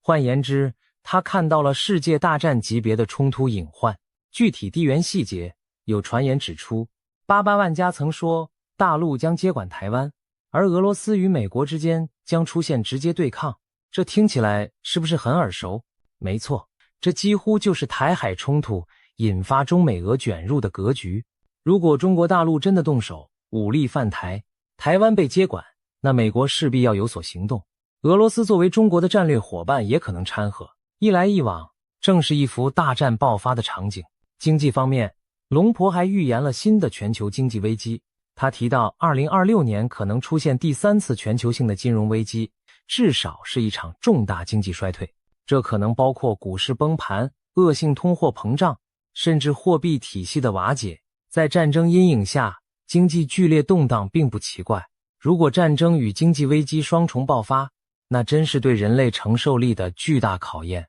意想不到的事件。此外，巴巴万加居然还提到人类将在2026年与外星智慧生命有首次接触。他相信2026年11月会有一艘巨大的太空船进入地球大气层，人类可能因此与未知文明取得联系。这预言听起来颇为科幻，不过也侧面反映出他眼中的2026简直是灾难与歧视并陈，连外星人都可能登场的多事之秋。龙婆的预言已经很惊悚，但巧合的是，其他预言家给出的讯息和他的某些预测不谋而合。比如法国的著名预言诗人诺查丹马斯，有研究他的学者指出，在对应2026年的诺查丹马斯诗篇中，也隐约描绘出七方势力刀兵相见的画面，世界将有多个阵营陷入残酷厮杀，其中甚至可能包括台湾所处的地缘。因此，有人解读诺查丹马斯的预言为台湾将被卷入一场致命战争，多国角力。虽然这些解读带有主观成分，但和前面88万家普莱的说法竟有惊人的相似之处，都指向台海局势可能引爆国际战火。再看印度的预言，最近有印度神童之称的年轻占星师阿南德也发表了他对2026年的最新预测，引起广泛讨论。阿南德强调，2026年将迎来一个400年一遇的重要转折点。他在分析中点明了4个高风险国家：中国、菲律宾、北韩和日本。这几个国家在2026年特别需要注意动荡风险。值得注意的是，这4国之中，中国、日本都与台海局势密切相关，菲律宾位处南海，北韩在东北亚，也都牵动区域安全。此外，阿南德提醒2026年有3个关键时段，4月、7月和11月可能是局势特别动荡的阶段。阿南德的预言等于给出了时间坐标：上半年末4月，下半年中7月，下半年末11月。这与普莱的提醒和其他预言家的暗示隐隐形成某种呼应。普莱说上半年要小心，阿南德特别提到4月，而稍后我们将谈到的美国预言则甚至瞄准了一个更精确的时间点。总之，在这些不同文化的预言中，2026年都被描绘成一个暗潮汹涌、危机四伏的年份。无论是天灾还是人祸，大家都在敲响警钟。聊完了东半球的预言，我们再把目光转向西方。美国这边也有一位颇具话题性的通灵预言者，他的预见更直接涉及战争与瘟疫的细节。我们说的是美国弗吉尼亚州的退休警官马蒂·布里登 Marty Breeden。 马蒂的故事很传奇，他原本是一名普通警官，据称在一次濒死经历 NDE 之后，突然开启了某种异于常人的感知能力，开始接收到未来图景。虽然很多人对此将信将疑，但马蒂过去分享的一些意象有相当程度的应验，因此他在预言圈小有名气。而这一次，马蒂所看到的未来画面更加具体惊人。他声称自己清楚地看到了瘟疫爆发的时间点，也就是说，他不仅感知到会有大规模疫情，甚至知道大概会在何时降临。这点和普莱的预言形成有趣对比。普莱知道会有 X 疾病来袭，但没透露时间，而马蒂似乎把时间给补上了。马蒂到底预见了什么时间呢？根据一些转述，他提到2026年将出现一个最危险的月份。虽然他在公开场合没有明讲是哪一月，但不少分析者推测，很可能就是今年春季某个时候。有人猜测是3月或4月左右，因为那往往是流感等疫情最容易蔓延变异的时节。而巧的是，这也落在前面阿南德提示的4月关键时段附近。如果真是如此，那么今年春天我们可能特别需要提防重大疫病的爆发。当然，马蒂的预言还不止如此，他过去在社交媒体上也曾提及一些战争与冲突的意象。有消息指出，马蒂曾暗示美国本土未来可能遭遇战争威胁，甚至本土攻击，而且全球局势会在短时间内迅速恶化。这些话没有得到官方证实，但在预言爱好者圈子里流传，引起不少讨论。如果把普莱、88万加、阿南德、马蒂这几位东西方预言家的讯息拼合起来，我们会发现一个可怕的图景。2026年前半段，世界面临着台海战端一触即发，瘟疫同步酝酿爆发的险境。战争与瘟疫这2大灾厄若同时降临，人类社会将承受前所未有的压力和混乱。而现在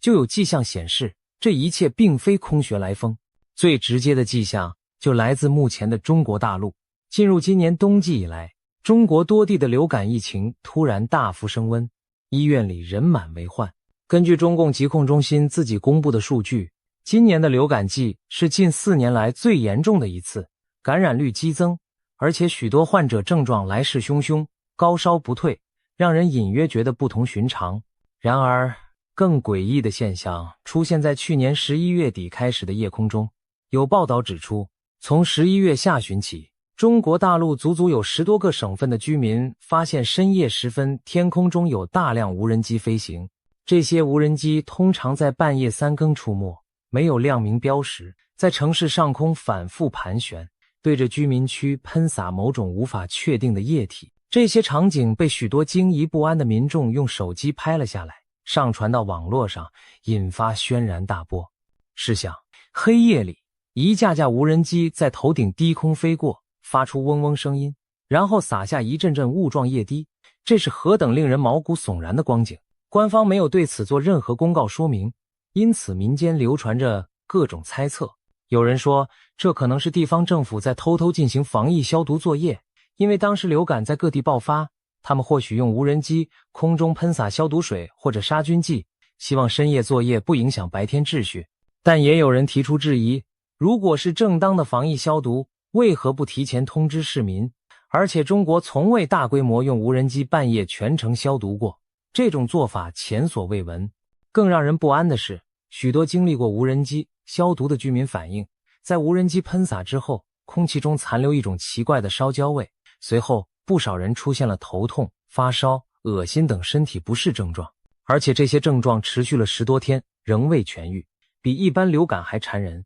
这些反常情况让大家不得不怀疑，那些深夜无人机到底在撒什么？真的是无害的消毒药剂吗？怎么闻起来焦臭刺鼻，还让人久久生病？谣言很快四起，有网友胆战心惊地猜测，该不会是有人在偷偷投毒吧？甚至有激烈的说法认为，这会不会是某种生化武器试验，或者预先投放病毒的行动？因为无人机涉及面广，不可能是个别恶作剧，一定有统一部署。而官方对民间的种种提问与恐慌保持沉默，既不承认也不否认，这反而加深了人们心中的恐惧和猜疑。事情传得沸沸扬扬之际，连灵异圈的人士也坐不住了。去年12月11日，一位活跃的台湾灵性博主，网名昵称仙女星系的絮语，干脆动用通灵手段来探查此事的真相。他在自己的节目中冥想连结了大天使拉斐尔。在西方传统中，拉斐尔是掌管疗愈的高阶天使，如果涉及疾病瘟疫，他或许最有发言权。这位博主请教拉斐尔，那些深夜无人机喷洒不明液体到底是在做什么？根据这位博主之后的转述，大天使拉斐尔给出了相当直接而惊人的回答，本质上这就是一场可怕的生化攻击。拉斐尔表示，在那些无人机喷洒的液体中含有经过人为改造的病毒成分，不是天然产物，其目的就是提高病毒的致病性与感染力，让更多的人容易生病且更难痊愈。也就是说，有人在散播让人久病不愈的东西，而这种恶意行为显然违背天道，难怪会惊动神界来揭露。拉斐尔还进一步指出，当前整个地球正处于一个极其关键的转折期，特别是从2025年到2027年这3年，而最近发生的这些骇人事件，如深夜无人机、生化疑云，都和中国在此刻所面临的命运转折高度相关。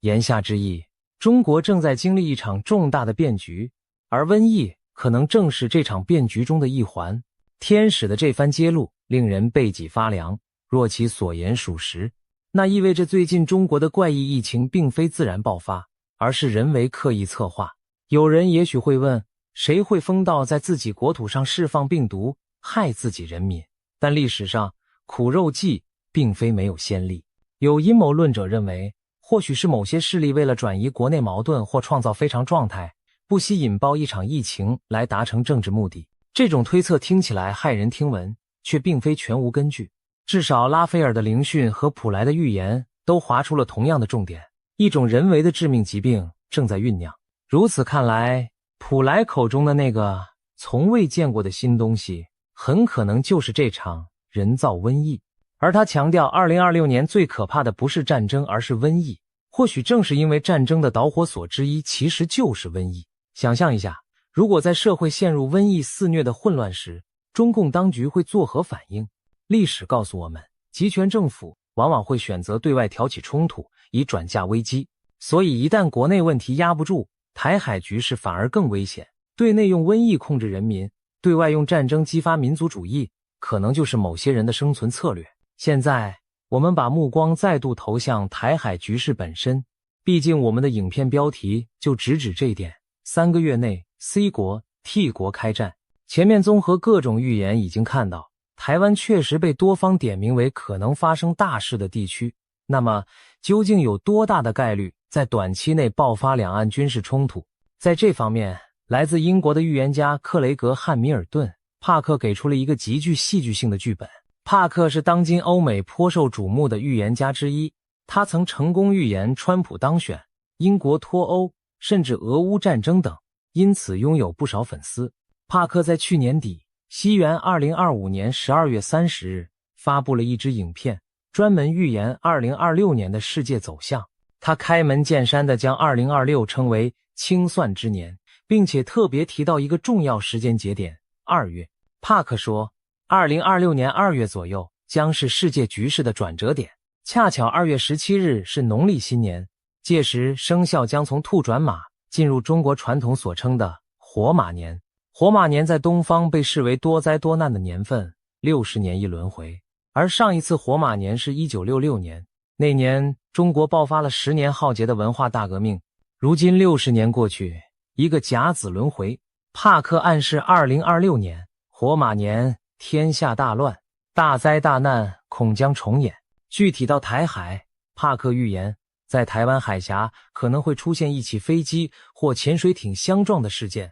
从而引发战争。这个细节非常生动，一下就让人脑补出紧张画面。也许是一架飞机在台海上空遭到击落，或是一艘潜艇在台海水域发生冲突，这将成为战争的导火索。帕克进一步说，日本也会被卷入这场冲突，这点与普莱提式的这国有难不谋而合。这国及日本很可能因同盟关系或地缘因素而介入台海战事。如果台海真的开打，帕克对后续走向的预见更加石破天惊，中国将在这场战争中遭受重创，经济崩溃。他甚至预言，中共最高领导人将因此下台，随后整个中国会分裂成许多小国，最终这些地区会像欧盟那样组成一个联盟式的新国家，实行民主制度，边界开放，人们可以自由交流贸易。一言以蔽之，帕克看到了中共政权在战争中垮台，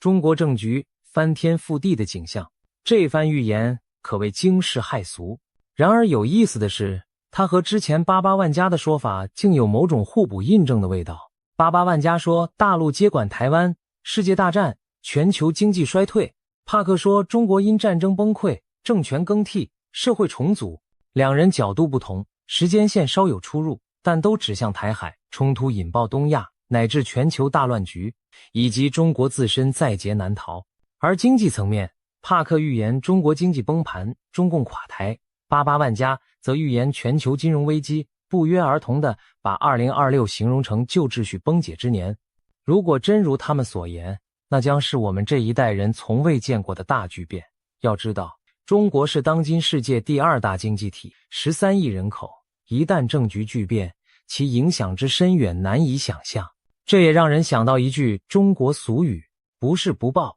时候未到。或许多年的因果，诸多隐伏的矛盾，都可能在2026年这个清算之年集中爆发出来。谈到这里，许多人可能心情沉重，甚至有些绝望了。难道未来只剩战争、瘟疫、崩溃与混乱吗？其实，预言中的未来并非全然漆黑一片，有些预言家同样看到了一线光明。就拿帕克本人来说，他的特色之一就是预言灾难，但也预言希望。他在描绘完那些战争与动荡后，特别强调劫难并不可怕，因为大灾之后必有大福。他相信人类将从苦难中觉醒，在巨变后迎来新的繁荣与和平契机。帕克并非唯一持这种观点的人，印度的纳迪叶解读师们帕克提到他曾去请教的印度预言家，同样一面预见灾祸，一面为世人祈祷，希望透过人类的努力改变未来走向。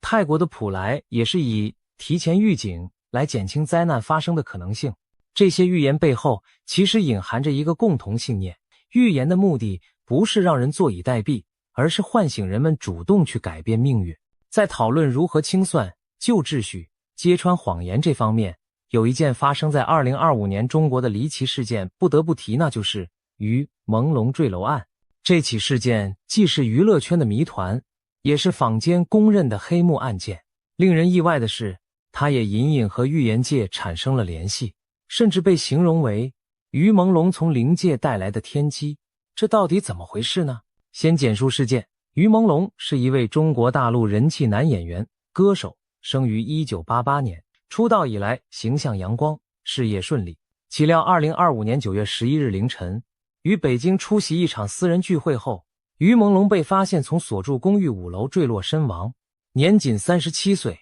消息一出，举国震惊。当天傍晚，他的工作室发布公告证实死讯，并恳请外界给予家人空间。官方对此事的结论是酒后失足意外坠楼。警方声称，经现场调查和尸检，初步排除他杀嫌疑。然而，这种草草定性的处理，非但没平息外界质疑，反而引发更多猜测与不满。一时间，网络上众说纷纭，许多人觉得事情没有那么简单。为何大众不相信这是单纯意外？因为疑点实在太多了。根据坊间流出的零星消息，于朦胧坠亡案牵扯出复杂的人脉与黑幕，神秘饭局与失联。传闻于朦胧在出事前几天被某大人物邀请参加了一个饭局，有人说那是个圈内权贵的私人派对。之后的几天，他疑似与外界失联，有传言称他在那几天遭到限制人身自由。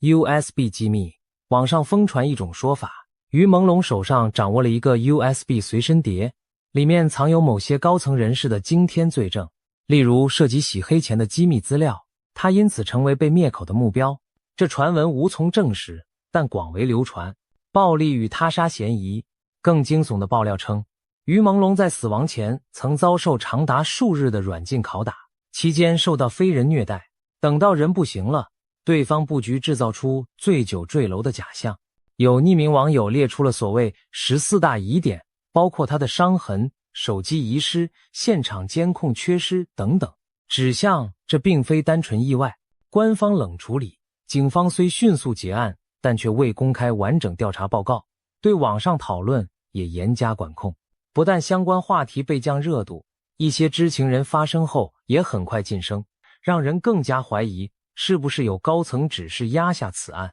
总之，于朦胧之死在中国成了一个禁忌又扑朔迷离的话题，很多普通人感到悲愤。一个年轻明星就这样不明不白走了，如果真有黑幕，难道就永远没人为他讨回公道吗？然而，正如那句话，天理昭昭，疏而不漏，不少人相信此案终有真相大白的一天。令人意想不到的是，对于朦胧案的真相，预言界也插手进来了。刚才提到的帕克在预言2026是清算之年时，有一条重点，许多谎言将被揭穿，许多真相会曝光。有预言爱好者就联想到，会不会于朦胧案就是其中一桩要被揭穿的惊天谎言。不仅如此，前面我们说到印度最神秘的预言流派纳迪叶，恰好就有纳迪叶解读师声称，他们在古老的预言梵文叶片中看到了于朦胧事件的结局。据说纳迪叶的记载显示，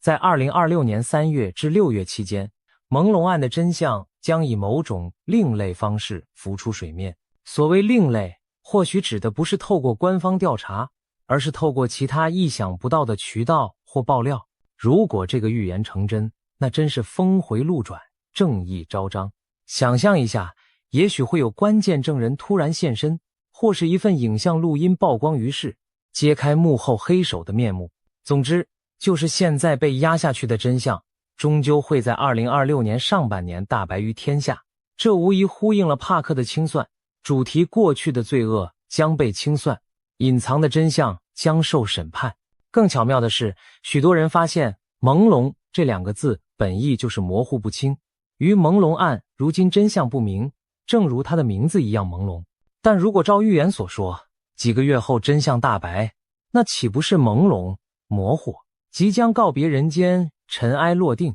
这也难怪有预言视频以只剩几个月，朦胧将告别地球，人间大劫倒数为题，暗喻朦胧之物散去的时刻，就是人间大灾结束倒计时的时刻。听起来令人毛骨悚然，却也给人一丝痛快，因为至少冤死者的在天之灵也许可以瞑目，而整个人类社会也将因清算黑暗而迎来新生契机。有人大胆猜测，或许于朦胧的在天之灵也在冥冥中协助这一切。毕竟假如真有灵界，他年轻冤屈的离世，灵魂必然不甘。也许正是他透过某种灵界渠道，把关键的天机讯息传递给了世人，比如通过纳迪叶，或者通过其他通灵者来揭露自己的死因和背后黑幕。这将是于朦胧留给世人的第一条来自灵界的天机，那就是再浓的迷雾也终将散去，真相与正义终将来临。当然，以上关于朦胧案的预言性解读，目前还只是种种推测，最终会如何，还需要时间去验证。我们唯有拭目以待，看看2026年上半年是否真有爆炸性的真相公诸于世。到这里，我们盘点了许多骇人听闻的预言，有关战争的，有关瘟疫的，有关经济崩溃的，甚至还有黑幕揭露与外星接触等等。难怪有人会感叹，2026年简直像末日小说般可怕。那么，对于普通人来说，我们该如何面对这些预言？是陷入恐慌，还是嗤之以鼻，一笑置之？首先需要强调的是，预言并非铁板钉钉的命运宣判。正如普莱等人所说，预言的意义在于让我们提前知道可能性，从而有机会改变未来。既然灵界好心送来了这些预警讯号，我们不妨将信将疑，留个心眼，但也不必惊慌失措，自乱阵脚。对于可能的灾难，我们可以做哪些务实的准备呢？居安思危，备而不用。就像普莱建议的，准备一些紧急物资总是好的，家中备一个紧急医药包、手电筒、收音机、瓶装水和干粮等，以防万一。这在任何灾害中都用得上，哪怕最后平安无事，这点准备也不算浪费。关注国际局势，如果台海局势持续紧张，旅行计划就要审慎评估，尤其避免去可能的热点地区。如果真的出现突发情势，保持冷静，遵从官方疏散指示，对谣言要有判断，不轻信煽动，照顾好自己和家人。瘟疫方面，除了物质准备，更要注意卫生习惯和身体健康，提高免疫力，多运动，备好常用药品。当流行病有苗头时，该戴口罩就戴口罩，该减少聚集就主动配合。经过新冠疫情的洗礼，我们对这些已不陌生。财务应对，面对可能的经济动荡，个人也可提早做好打算，例如避免过度负债，适当储蓄一些应急资金，不把鸡蛋放在一个篮子里等等，以免金融风暴来时手足无措。心态上也非常重要，既不可掉以轻心，也不必过度恐惧。历史上关于末日的预言层出不穷，但人类都挺过来了。许多时候，正是因为人们提前警觉，采取了行动，才避免了最坏的情况发生。就拿冷战时期来说，不也是充满世界末日核战的预言吗？但最终大家保持克制，世界没有毁灭。我们可以将这些预言视为对未来的警示，而非绝对的宿命。回到2026年的图景，或许接下来的日子，新闻里会充斥越来越多紧张的消息，这边战机擦枪走火，那边疫情卷土重来。但我们要记得，越是乱世，越要保持理性与善良，不造谣，不信谣，不被仇恨煽动，在保护好自己的同时，也帮助周围需要帮助的人。因为最终能度过劫难的，往往是那些冷静、团结而有爱心的人类群体。让我们也怀抱一点希望，就像帕克说的，大灾之后有大福。或许2026年的种种劫难，正是人类觉醒和转变的契机。黑暗过后是黎明，否极泰来，这些道理自古皆然。如果我们能挺过这几年的风雨，也许等来的将是更清明的世界局势，也许战争的阴霾散去，国与国找到新的和平共处方式，也许瘟疫让我们研发出更先进的医疗科技，反而促进文明的进步。也许经历经济震荡后，人们会反思贪婪，建立起更健全公正的经济秩序。最后再回到预言本身，普莱用勇气告诉了我们坏消息，但也给出了避免之道。88万家描绘毁灭图景的同时，也看到了人类探索宇宙的新可能。帕克警示大乱将至，但相信真相与光明会战胜谎言与黑暗。马蒂点出了危险时刻，让我们可以提早做好准备。纳迪叶视线黑幕毕揭，让冤魂终得安息。也许预言并不是要我们恐惧未来，而是要我们正视当下存在的问题，从而齐心协力去改变轨迹。2026年注定是不平凡的一年，战争也好，瘟疫也罢，亦或政治经济的大地震，都可能在考验着我们人类的智慧与团结。但我们完全有理由相信，人定胜天，积极作为就能化解危机。请不要忘记，我们的祖先曾熬过比这更黑暗的年代，而每一次灾劫过后，人类最终都浴火重生，文明之光依旧灿烂。让我们怀着谨慎而勇敢的心，迎接着充满变局的2026年。或许预言中的灾难会来，但我们并非束手就擒的木偶，只要心存善念，保持理智，彼此扶持，我们就有机会改写那些可怕的预言，迎接属于人类的转机与新生。今天的分享就到这里，希望每一位观看这影片的朋友都能平安度过未来的风风雨雨。让我们以行动和智慧去证明人类可以创造比预言更美好的结局。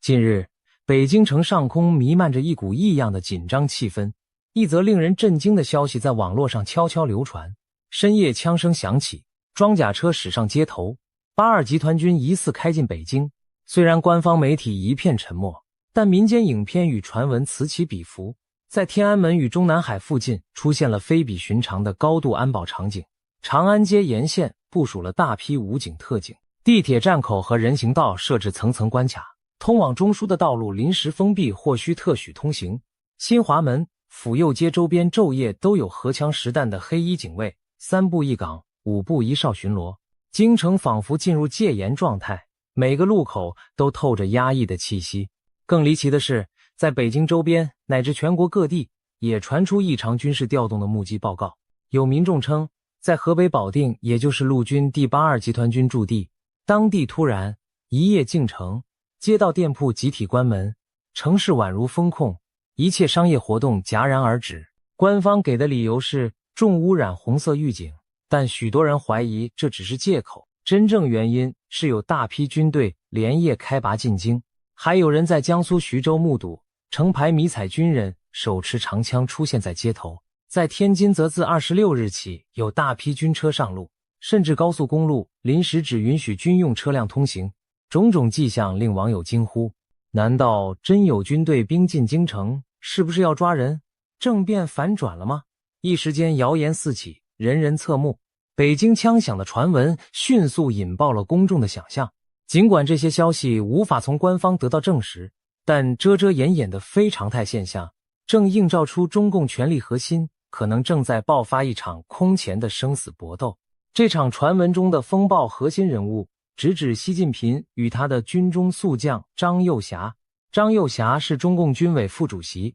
上将，曾是习近平父辈的老部下，向来被认为是习的亲信之一。然而就在2026年1月下旬，中共官方突然宣布，张又侠以及军委联合作战指挥部参谋长刘振立因严重违纪落马。在此之前24小时，二人还稳坐高位，但转眼便从官媒名单中蒸发。如此重量级的将领被闪电拿下，引发举国哗然。而伴随他们落马的，正是北京城内外那些异象和刀光剑影的传说。传言中，张又侠和刘振立并非束手就擒，而是与习近平展开了一场惊心动魄的角力。据网络疯传的说法，版本众多，我们综合几种流传最广的来看。会议埋伏，瞬间拿下。有消息称，张又侠是在81大楼参加一次高层内部会议时被当场带走的。习近平一方事先布下天罗地网，安保人员提前部署，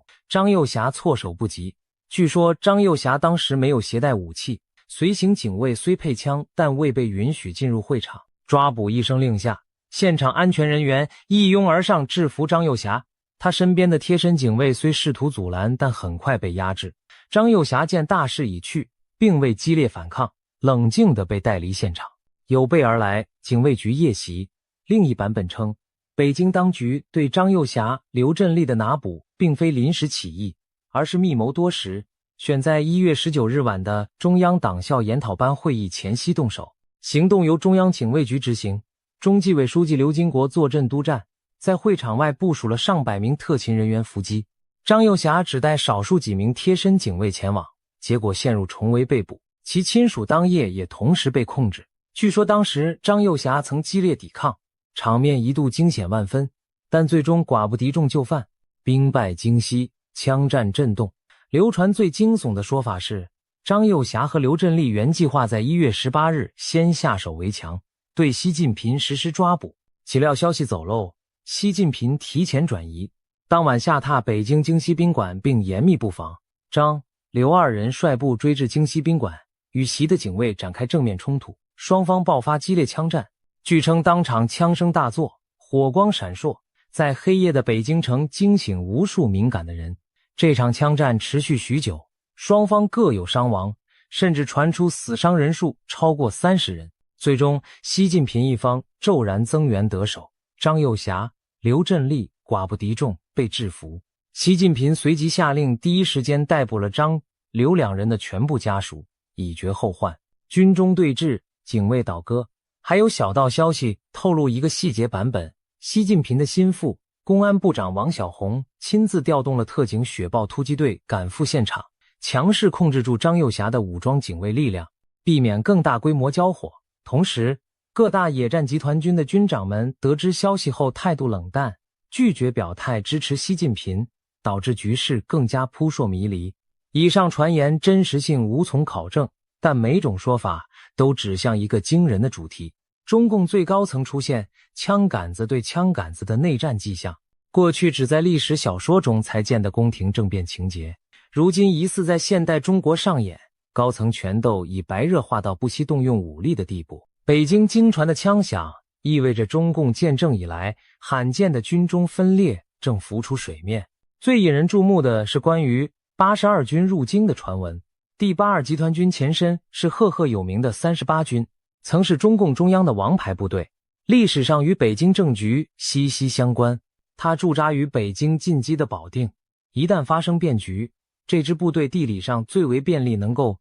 进京赶考。据盛传的消息，当张幼霞被扣押后，他在军中的嫡系部队保定的82集团军，在新任指挥官1等上将刘振立的秘密号令下，连夜拔营北上，开进北京城要擒王。此时，习近平原本倚重的中南海警卫力量，中央警卫局所属部队竟被命令解除武装换防，取而代之的是82军的官兵负责京西宾馆和中南海周边的戒备。也就是说，传闻中习近平的私人保镖被调包，如今站在中南海门口的守卫换成了张幼霞的王牌之师。这种惊天逆转如果属实，等同宣告习近平已经被架空或软禁，他所倚仗的中央警卫力量不再效忠于他。当然，上述情节更像戏剧般离奇，目前仅限于小道消息。然而，即便刨除夸张成分，我们仍可看到一些真实发生的事实。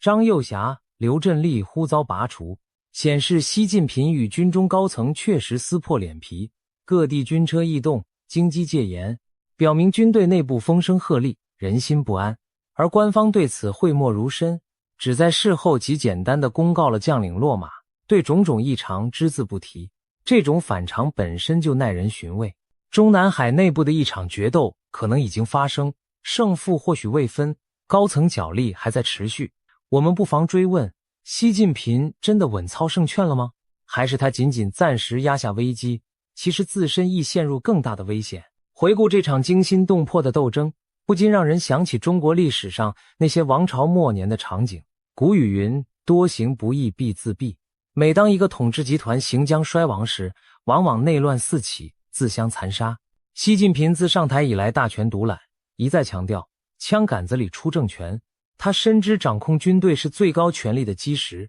然而也正因如此，如今这柄枪杆子调转枪口，指向了自己人。中共的枪杆子内战一旦公开化，对政权将是致命打击。习近平和张又侠之间到底发生了什么，让昔日同甘共苦的战友走到兵戎相见的绝境？其中隐藏的内幕耐人寻味。首先，从习近平角度看，他对军中反叛早有高度戒心。过去几年里，他大刀阔斧肃清了徐才厚、郭伯雄等前朝军头，又在2023年突然拿下国防部长李尚福和导弹部队多名将领，种种非常规动作折射出军队内部暗流涌动。张又侠虽然名义上是习的自己人，但身为军委副主席，掌管实权多年，手握众多老部队人脉，被视为军内太上皇级别的人物。习近平第3任期开局不顺，经济困局，民怨沸腾，他越发疑惧有人在军中做大失控。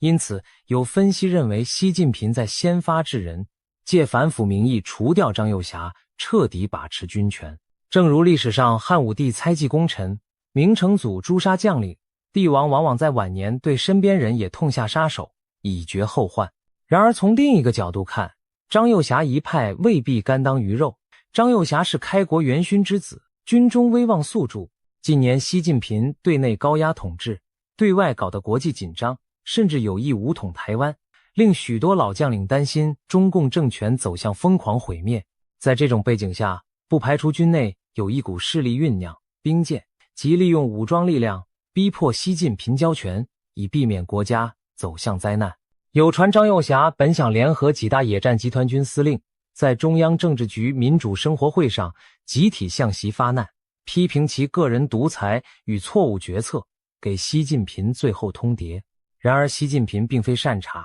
他早就在政治局安插亲信，把反击剧本准备好。于是我们看到的是一场龙争虎斗，习近平试图清君侧，张又侠不惜铤而走险，双方几乎玉石俱焚。一些小细节更让人不寒而栗。就在京城枪声传出的同时，网上突然疯传朱镕基去世的假消息。朱镕基是前总理，享有盛誉，他被传离世的消息一度占据热搜。有人怀疑这可能是有人故意放出的烟幕弹，转移公众视线，以掩盖另一头的枪声与火光。在传说的京西宾馆交火当夜，许多北京居民反映听到了异常的巨响和救护车声，但随即社交媒体上的相关讨论被严厉封杀，仿佛一张无形的大手在抹去一段真实存在过的黑暗时刻。还有消息称，尽管张又侠被擒，但习近平本人也受到了巨大惊吓，一度躲入极其安全的地点，消失数日，行踪成谜。政治局的后续会议气氛诡谲，据闻习近平在压倒性压力下脸色死灰，甚至签下保证不再追究某些人的降书。来自保条件之一是要保障他的夫人彭丽媛安全离开风暴中心。这种传言听来匪夷所思，但却道出了习近平阵营其实并未彻底稳住局势，反而可能在某种妥协下暂时延命。习近平大势已去的话题一时间甚嚣尘上，哪怕他仍坐在主席台上，人们也开始议论他是否成了惊弓之鸟，孤家寡人。事实上，中共历史上不是没有发生过高层权斗枪响的前例。上世纪70年代林彪出逃，80年代元老政变，2012年王立军出走美领馆，引爆薄熙来事件，每次都是山雨欲来，伴随着北京城的枪声与传闻。尤其2012年3月，北京曾传出319夜政变的说法，彼时传闻周永康动用武装企图护住薄熙来，结果与胡锦涛派系在中南海附近交火。尽管官方从未承认此类事件，但事后权力板块的大挪移往往印证了暗中搏杀的激烈程度。如今历史似乎重演，而且来得更为骤烈。这次戏码的主角是比薄熙来更高的现任最高领导人习近平和他的军中核心张又侠。这预示着整个中共权力体系正从内部崩溃，帝国大厦开始出现致命裂缝。在这扑朔迷离的血色风云背后，一本神秘预言书的名字忽然频繁出现在华人世界的讨论中，它就是铁板图。许多人相信，铁板图早在数十年前就预言了今天发生的一切，包括习近平的命运和中共的结局。当北京枪响82军入京的消息传开时，网上掀起一股解读铁板图预言的热潮，仿佛要从天机中寻找这场惊变的注脚。铁板图究竟是什么？相传它是一本中国民间流传的奇书，以多幅图画隐喻未来，被视为预言天书。关于其来历众说纷纭，但一则广为流传的故事是1951年大陆某地一个李姓家族私藏着一本发黄的线装图谱，结果其子拿去学校给同学看，消息外泄后被当地政府没收，此书从此失踪，直到中共19大。2017年时，有知情人士将铁板图的最后一幅图在网上披露，立刻引起轩然大波，因为这最后一图惊人地暗示了习近平的结局。这幅图画面非常简洁，却寓意深远。两座高山之间有一道山坳，山坳上空飞过4只黑色的鸟，它们依次成功越过山坳飞向远方。而在右侧山腰处，一只白色的羽毛鸟狠狠撞在悬崖上，鲜血四溅，身躯正向山下坠落。在图画下方写着一句箴言般的注解：白羽毛鸟儿撞死在山这边。看到这里，谁都能感到其中涌动的不祥之兆。民间对此图的解读归纳起来有2点：其一，中共将亡于一个被比作白羽毛鸟的领袖之手；其二，这位领袖最终为了中共而殉葬，结局凄惨。更让人背脊发凉的是图像和文字中的隐喻，汉字习的正体字，上面一个白，下面一个羽，不就是白羽毛吗？而那4只黑鸟恰似引指中共历任的4代黑面领袖毛泽东、邓小平、江泽民、胡锦涛。这4任掌权者都曾高喊解放台湾，却最终飞过台湾，并未真的付诸行动。他们在位时虽风云一时，最后都平安卸任，把统治的接力棒交给下一代。而第5代领导人习近平图中的白羽鸟却将撞死在山这边。许多解读一致认为，山那边象征台湾岛或更高的权力彼岸，白羽鸟想要飞越过去，却半途撞山坠落，说明它无法完成飞越的宏愿，反而招致自身毁灭。这番解读与现实对照，令人不寒而栗。习近平上台以来，被视为有史以来最享议员、武统台湾梦想的中共领袖。他频频对台湾亮剑，解放军军机军舰日常对台高压，甚至扬言不惜一战。过去毛邓江胡4代，或因内忧外患，或因国际压力，从未真正跨出征服台湾的实质一步。他们就像那4只飞过山坳的黑鸟，终其一生只是在山这边盘旋。唯独习近平雄心勃勃要展翅一飞冲天，试图跨越历史的天险。然而依铁板图的预言，他的这次振翅等来的将是一声悲鸣，白羽摔碎，血染峭壁，命丧此山。联想到当前的局势，内有政敌环伺，经济衰退，外有国际围堵，台海剑拔弩张，习近平若一意孤行发动战端，极可能陷入2线作战，腹背受敌的绝境。这不正是为了中共而殉葬的写照吗？一旦他兵败台海或引爆内乱，中共政权也将与他一道走向末日。如今北京枪响的事件被许多预言爱好者视为铁板图正式应验的信号，因为按照预言逻辑，白羽之鸟坠落之前必然会有剧烈的动荡，而最高领导人在位期间，京城传出枪声，集团军调动，这无疑是一场政权大地震的前兆。习近平虽暂时还在位，但有人惊呼白羽毛开始掉落了，仿佛看见那只白鸟翅膀已经受创，命运滑向深渊。除了铁板图，中国民间和国际上关于中共气数将近的种种预言，可谓汇集成惊人的合唱，在此刻纷纷被翻出来印证。古往今来的大预言，如同一面面镜子，映照出今日的局势。先说中国古代预言中的佼佼者，推背图和刘伯温预言，这些流传100年的奇书对历朝兴衰多有应验。例如推背图第46象起，据传就在预示近代中国的变局，许多人将其中隐语对照中共的兴起与覆亡。而明朝刘伯温的烧饼歌亦有一统江山几度秋，红旗不倒30年头之类的句子，被解读为预示洪朝寿命有限。在这些诗象中，常出现洪朝、洪阳、天下大乱等字眼，耐人寻味的契合当前。赤马洪阳之节更是一说。按照60甲子纪年，2026年是丙午年，火马；2027年是丁未年，火阳。火马、火阳在命理中皆属凶兆，连着出现更被认为极其不吉。有论者发现，每逢火马年，中国都多灾多难。上一次丙午年是1966年，那正是红色中国的浩劫，文革爆发，天下大乱。今年2026年再逢红马节，太岁当头坐，无喜恐有祸。而且这次红马之后紧接红阳，2年相叠，命理上称自刑，意味着自我冲撞。巧合的是，中国民间相信今年属马的就是习近平的本命年，又犯太岁，种种玄学说法让很多人直呼天意要亡息。虽然听来迷信，但结合现实乱象，反而更添几分神秘色彩。再看国际上的预言，例如来自南亚古老的纳迪叶预言，据说在印度神庙中珍藏的棕榈叶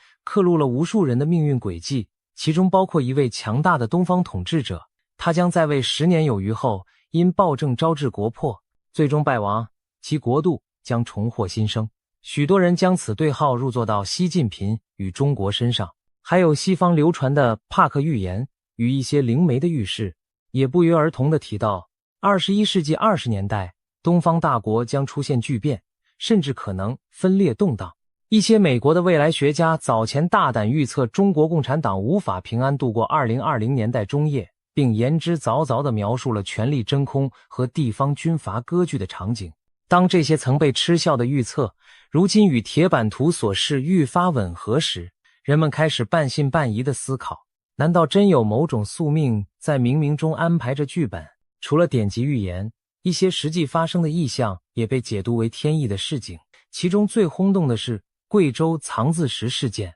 2002年，科学家在贵州平塘发现一块断裂的巨石，其断面天然嵌着6个清晰的汉字：中国共产党亡。巨石经鉴定已有2亿多年历史，不可能是人为雕刻，被视为上天给中共的死亡通知书。当年这一发现震惊国内外，如今再看，仿佛时间在倒数计时一般，印证着亡共时的玄机。还有成都的白莲池天象，据传2025年底，四川某地天空骤现，巨大的莲花状光圈被佛教徒视作大凶之兆，联想到白莲花象征纯洁，或许暗示邪恶将被荡灭。虽然科学解释这只是特殊云层所致，但民间宁可信其有，视其为上天昭示的异象。令人称奇的还有一则白羽之鸟死亡的新闻。2025年末，北京动物园一只珍稀的朱鹮，俗称朱鹭，羽毛洁白，寿终正寝，享年39岁，折算成人类年龄相当于150岁高龄。朱鹮是濒危物种，吉祥的象征，通体白羽，绘红冠红，被誉为东方宝石。然而此时此刻，北京的朱鹮仙逝，恰巧与铁板图白羽鸟的意象不谋而合。更巧的是，网友发现这只朱鹮的乳名竟然叫平平。消息传出后，大批网友在社交平台留言：平平一路走好。字里行间似乎借悼念朱鹮，曲笔送别另一个平平。大家心知肚明，平平正是习近平的小名。如此同名同音的巧合，引发全民热议。不少评论感叹：天都看不下去了，老天都在传信号。一只白羽鸟老死在京城，人们将其视作习近平气数将尽的天象征兆。正如古代史书常记载的某某王朝末年白鸽投地而亡，这类瑞兽反常即是天下将有大变的象征。除此之外，甚至连一向被视为回避俗世的宗教人士也发出异乎寻常的声音。2025年年底，香港传出一段高僧开示影片，一位得道高僧在寺院讲法时毫不避讳地痛斥当今暴政，点名批评某领导人倒行逆施，逆天而行必有大劫，劝其悬崖勒马。现场香客哗然，因佛门向来不直接评论当政者，何况大陆红线严苛。然而这位高僧坦然表示，僧道亦怜民，佛祖亦怜悯，此子若不回头，苍生将遭涂炭。此言被广泛解读为宗教界对西的公开逆谏，连和尚都站出来警告，莫非真到了天怒人怨、人神共愤的地步？巧合的是，几乎同时在网络热传的一张照片显示，某地悬挂宣传标语时，将革除陋习的习字避讳改写成任字，生生变成革除陋任，仿佛暗指除。这些看似无心的错字引来网民唏嘘，难道连下层官员都在指桑骂槐？一桩桩巧合事件让整个国家处处弥漫着诡谲的预感，种种预言和征兆交织在一起，如同敲响的警钟，提醒着世人一个残酷的可能：习近平和他所掌控的中共政权或许正走在历史的绝路上。从天象到人心，都在酝酿着巨变的能量。对信者而言，这不是巧合，而是上天垂示的定数；对不信者而言，这也是民意与潜意识的折射。正所谓风言展书读，古道照颜色。千百年前智者们留下的谜语，如今在现实中慢慢解开。我们不能不惊叹命运的神秘。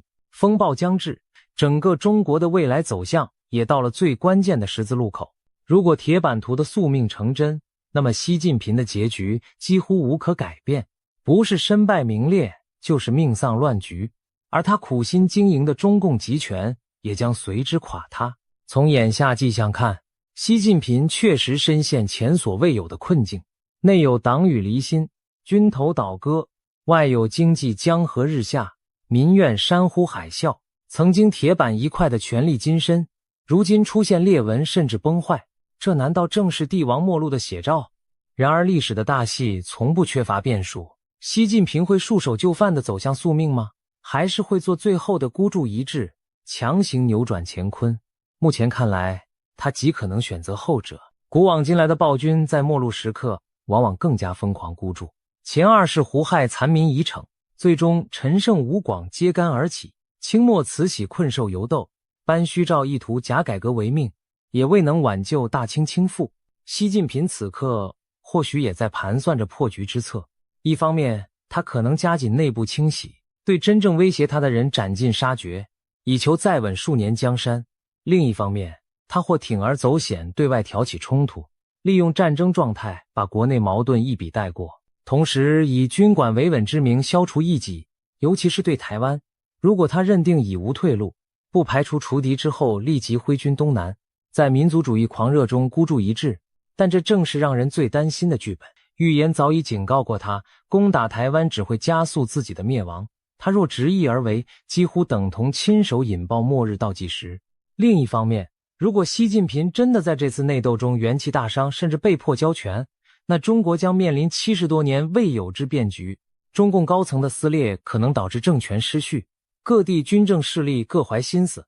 最坏的情况甚至出现军阀割据，天下再度分裂的乱世。一如100年前清帝退位后的北洋混战，或苏联解体时各加盟共和国独立，中国幅员辽阔，一旦中央权威崩溃，地方山头林立是可以想见的。其实不少外国研究者早已描绘过这样的画面。中共垮台后，中国可能分裂成数个自治区块，由不同政治势力掌控。传统上经济发达的沿海省份和少数民族地区都可能趁机寻求更大自主甚至独立地位，这对14亿中国人民和全世界都是巨大挑战和不确定因素。但是乱世之中也孕育着新生的契机。如果中共的专制统治结束，中国未尝没有迎来自由转型的希望。近来有观点提出，一旦习近平垮台，中国或会出现第一个临时过渡政府，甚至可能推举出100年来第一位民选领导人，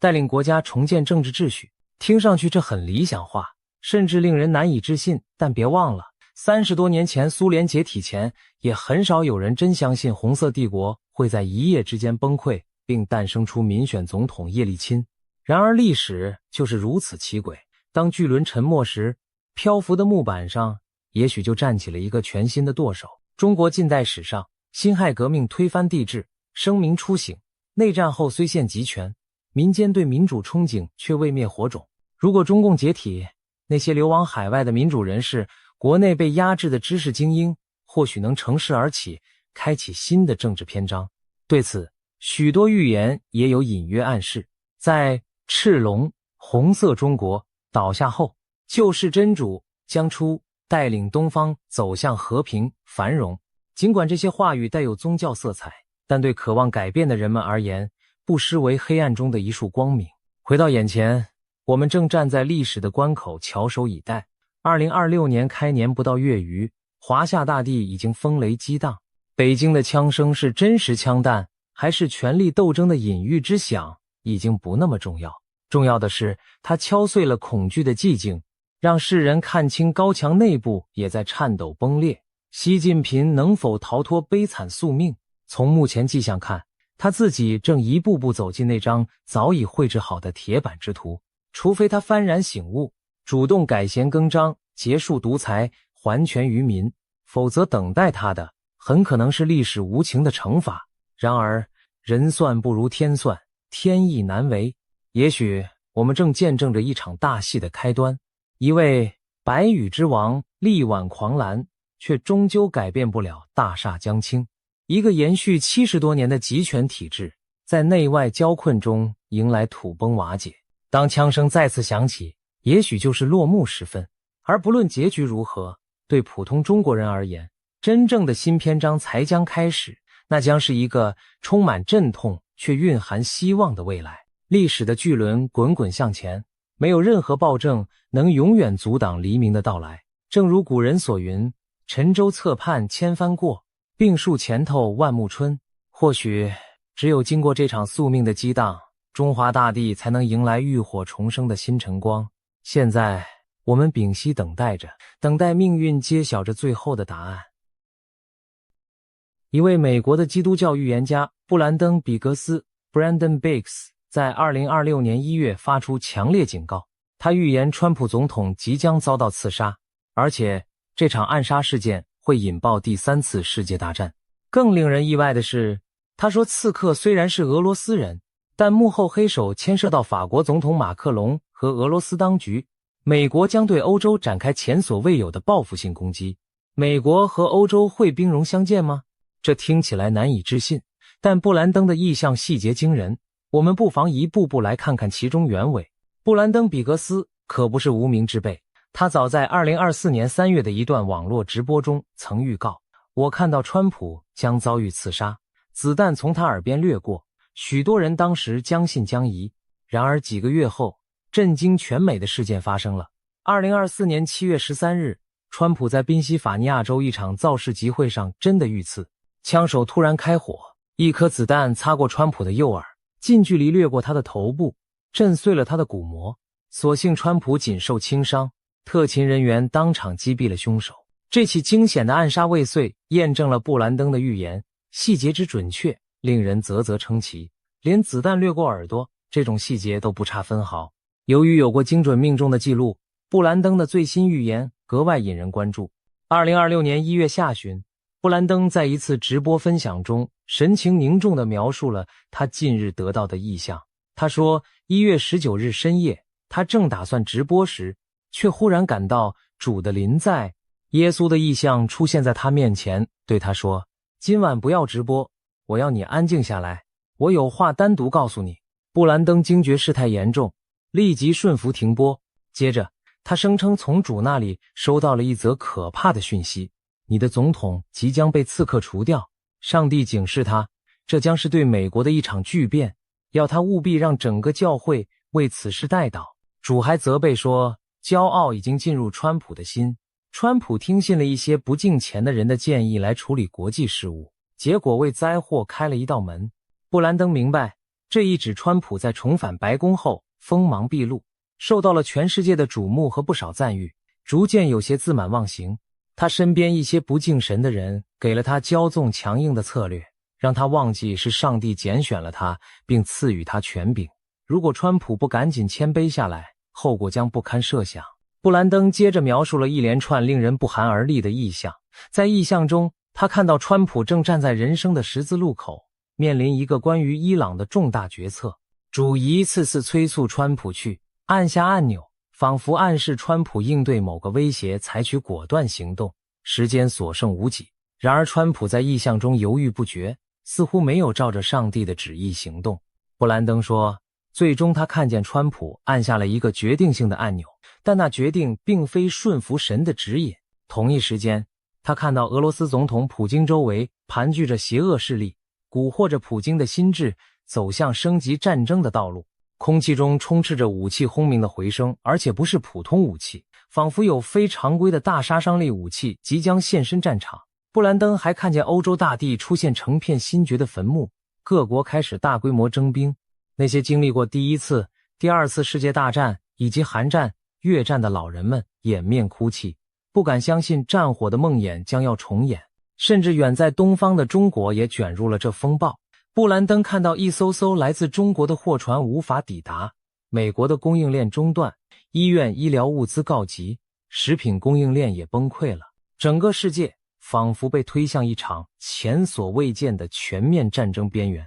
在这动荡诡谲的画面中，一个细节引人注意。布兰登看到法国总统马克龙满脸怒火，似乎因某件事对川普怀恨在心。在意象里，马克龙捂着眼睛，好像眼部有伤，血管破裂般的淤伤，正用墨镜遮掩，但川普公开场合作弄地，嘲笑了他，让马克龙颜面尽失。马克龙气得眉毛直跳，随后在某次演说中阴沉地放话，也许我们该考虑与俄罗斯联手了。这一幕显示法国领袖对川普的不满达到顶点，甚至动念要倒向俄罗斯的怀抱。这些场景或许象征西方同盟出现裂痕，美欧之间针锋相对的暗流已经涌动。紧接着，布兰登说，他在林中看到一个骇人的时刻，川普真的中了刺客的冷枪。画面一转，仿佛是在某个机场停机坪附近，川普总统身旁隐约可见一架很像空军1号的大型飞机，周围一片警戒，但危机竟然来自极远方的暗处。布兰登仔细描述刺杀的细节，远处地面上浮着一个全身黑衣的狙击手，黑色上衣和长裤，脚穿黑色军靴，头戴一顶特种部队常用的伪装帽，整个人趴伏在地面，如毒蛇般隐蔽耐心。他手中的狙击步枪巨大漆黑，枪口装有消音器，枪上架着高倍精确瞄准镜，甚至枪口还闪着红外跟踪的微光。那是一支大口径武器，布兰登形容口径达到50，可见火力惊人。只见这名刺客屏息凝神，透过瞄准镜紧盯着远方的目标。突然间，一声闷响划破天际，砰！布兰登惊呼，他亲眼看见那致命的子弹撕裂了川普总统的身躯，高速的弹丸几乎洞穿了川普的身体，血花迸现，场面惨烈无比。堂堂美国总统中弹倒地，特勤局人员一瞬间全懵了，他们四下张望，却根本找不到敌人来源，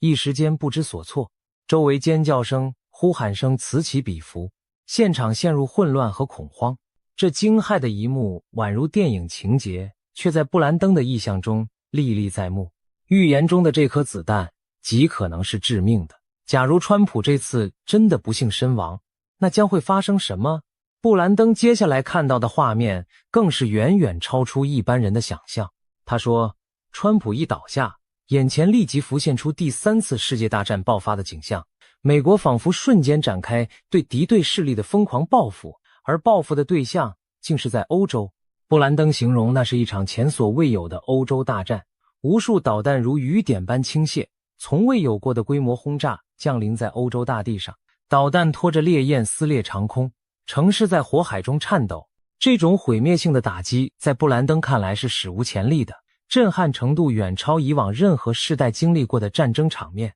大地震动，万物仿佛哀鸣。布兰登甚至说，他感到整个国家和世界都为之颤抖，一切秩序都被撼动。这场毁灭性打击发生得非常快，非常突然，仿佛早有准备似的。为什么美国能在瞬息之间就对欧洲发动大规模攻击？布兰登透露了一个惊人的细节，川普早已设定了一项极端预案，如果他本人遭遇不测，美军将立刻以残酷武力进行报复。他的意向暗示，在川普的授意下，美国制定了某种玉石俱焚的报复机制，一旦总统被暗杀，美军无需等待冗长程序，就会自动对幕后黑手予以毁灭性打击。这或许解释了导弹与何以会在刺杀发生后立刻倾泻而下？布兰登说，他所见是一场动用了常规武器的狂轰滥炸，但规模和凶猛程度几乎等同世界末日，各种导弹、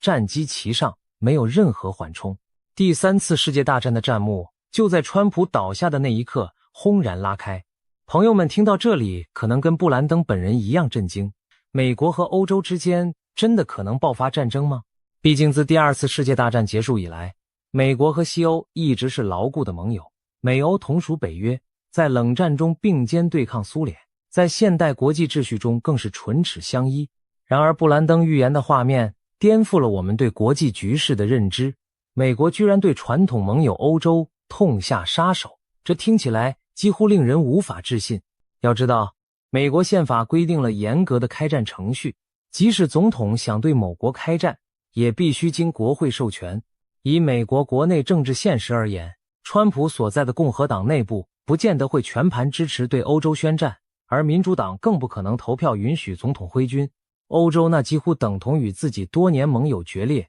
自毁长城。正因如此，许多分析人士认为，布兰登意象中那种即时世界大战的场景更像是一种象征或比喻，表示川普若被害，将引发西方世界前所未有的震荡和冲突，而不一定字面上指美军立即轰炸欧洲城市。换句话说，预言中的第三次大战或许象征国际秩序的崩裂，美欧关系急剧恶化，西方盟友反目成仇，全球陷入空前的混乱和对立，人心惶惶，各国迅速选边站队，新的对抗格局形成。即便不真的是导弹齐飞，也很可能出现经济上的全面对抗，外交上的剧烈冲突，甚至局部的军事摩擦，让世界重回几十年前阵营对峙的黑暗时代。然而，我们也不能完全排除极端情况下发生热战的可能。历史上，一些出人意料的事件往往就是大规模战争的导火索。最著名的例子莫过于1914年第一次世界大战的爆发。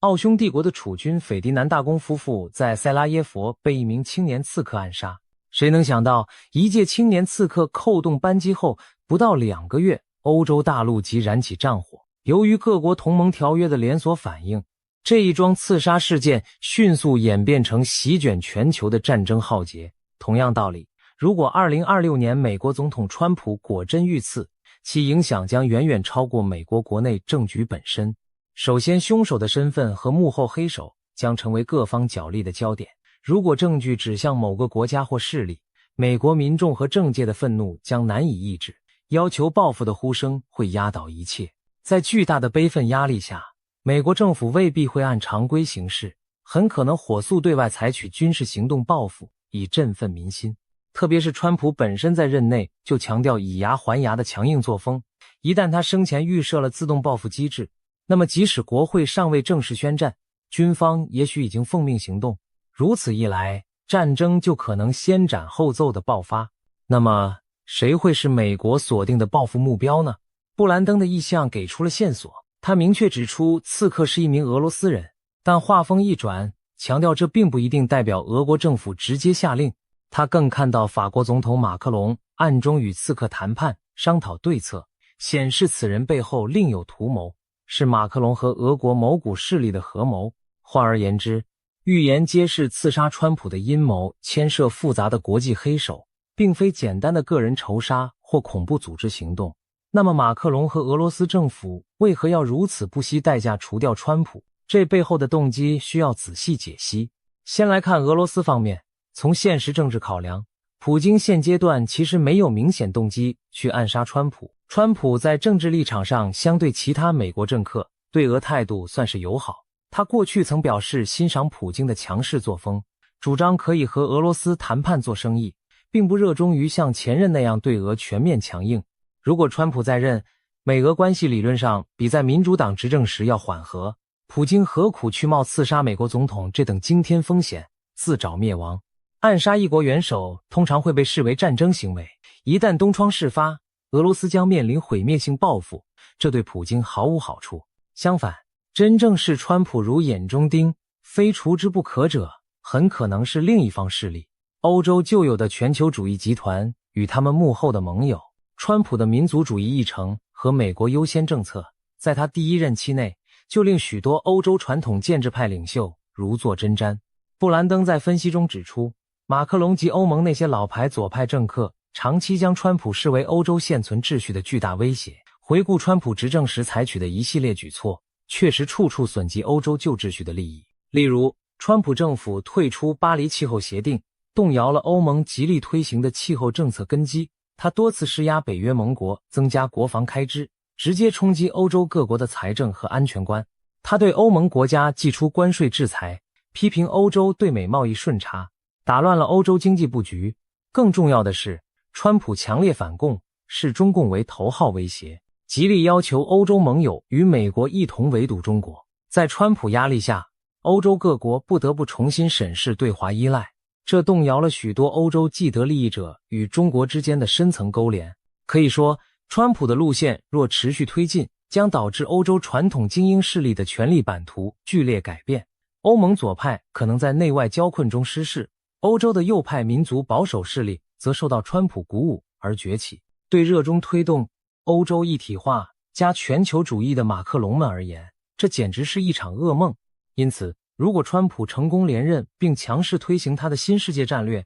最有动机拼死阻击他的恰恰是那些守旧的全球化势力，包括欧洲的建制派精英，隐然与之结盟的中共当局，甚至美国国内反川的既得利益集团。他们或许深知以选举或政治手段难以扳倒声势浩大的川普运动，于是铤而走险，图谋以极端方式做掉川普，来个永绝后患。而实施这一阴谋时，使用一个俄罗斯籍的刺客正可以一石三鸟。其一，将暗杀嫁祸给俄国，激起美国朝野强烈的反俄情绪，把矛头引向普京。其二，挑拨美俄关系，毁掉川普原本可能改善与俄交往的努力，让美国和俄罗斯这两个强权彻底对立，减少美俄联手对付中共或其他势力的可能。其三，一旦美国把怒火烧向莫斯科，欧洲表面上仍是美国盟友，甚至可以假意站在美国一边坐收渔利，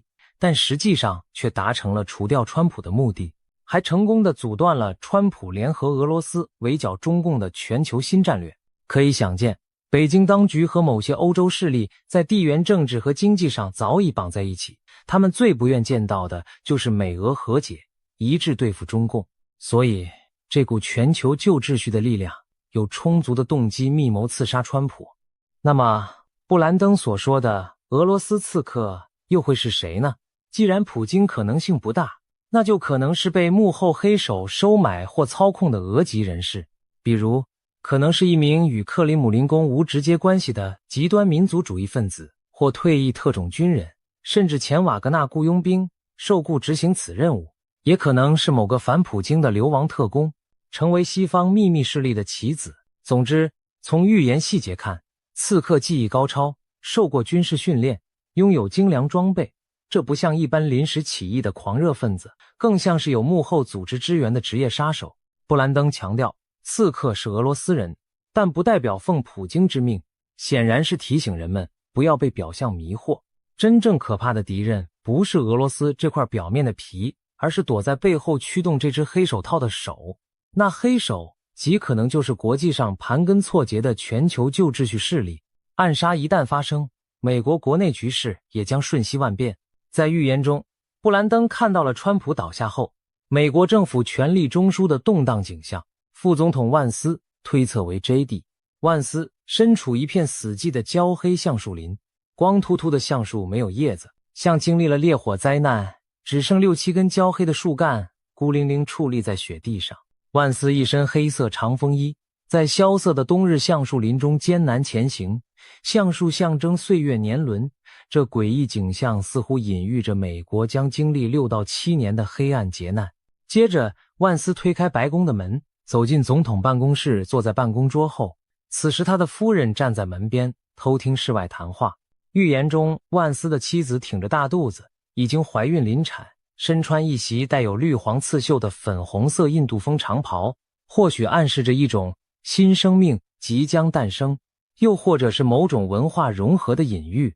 让人毛骨悚然的是，布兰登提到在万斯妻子身旁有一位名叫艾瑞克的女士以发言人身份在面对媒体采访，反复强调自己只是总统夫人的朋友。据了解，艾瑞克正是知名青年保守派意见领袖扎里·科克的遗孀。科克先生在预言场景中同样遭到暗杀身亡，这意味着除了川普本人，可能还有其他支持川普的政界人士在这场阴谋中遇害，令人不寒而栗。媒体的聚光灯都打在这位艾瑞克女士身上，她成了万斯夫人对外发声的代理人。这些细节耐人寻味，似乎在暗示万斯临时代理了总统职务，但国家处于极度危机，以至于第一夫人都需要朋友代言发声，稳定人心。更令人侧目的是，美国政府临时权力架构也浮出了水面。布兰登看见前佛罗里达州长德桑蒂斯和佛罗里达州参议员马可·卢比奥也都出现在白宫椭圆办公室内，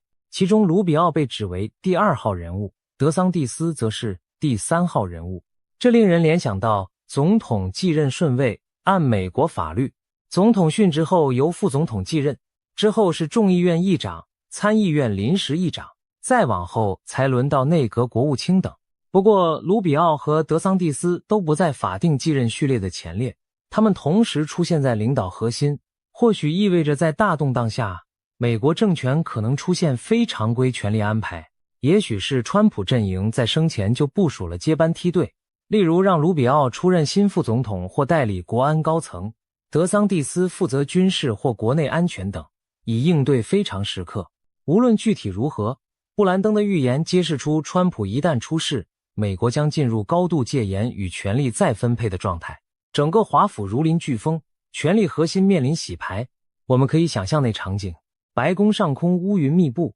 肃杀的寒风围绕首都呼啸，示威与骚乱可能在全美多地爆发，金融市场也剧烈动荡。川普的支持者震怒悲痛，要求彻查阴谋，报复凶手。反对者中有人幸灾乐祸，也有人担心国家前途。军队和安全部门全面戒备，一场前所未有的国家危机正席卷而来。布兰登用一句话总结他所见：当时美国正处在巨大的动荡之中，简直是人间炼狱。白宫周围刮起了一场前所未有的猛烈风暴。回到预言的源头，布兰登强调这一切并非上帝的心意，而是人类骄傲与邪恶使然。他说主告诉他们把川普高高举起，仿佛美国的救主，但拯救美国的只能是我，上帝。我不将我的荣耀归给任何人，哪怕他是川普总统。这段话寓意深长，或许正是因为太多人，包括川普本人，将川普视作力挽狂澜的救星，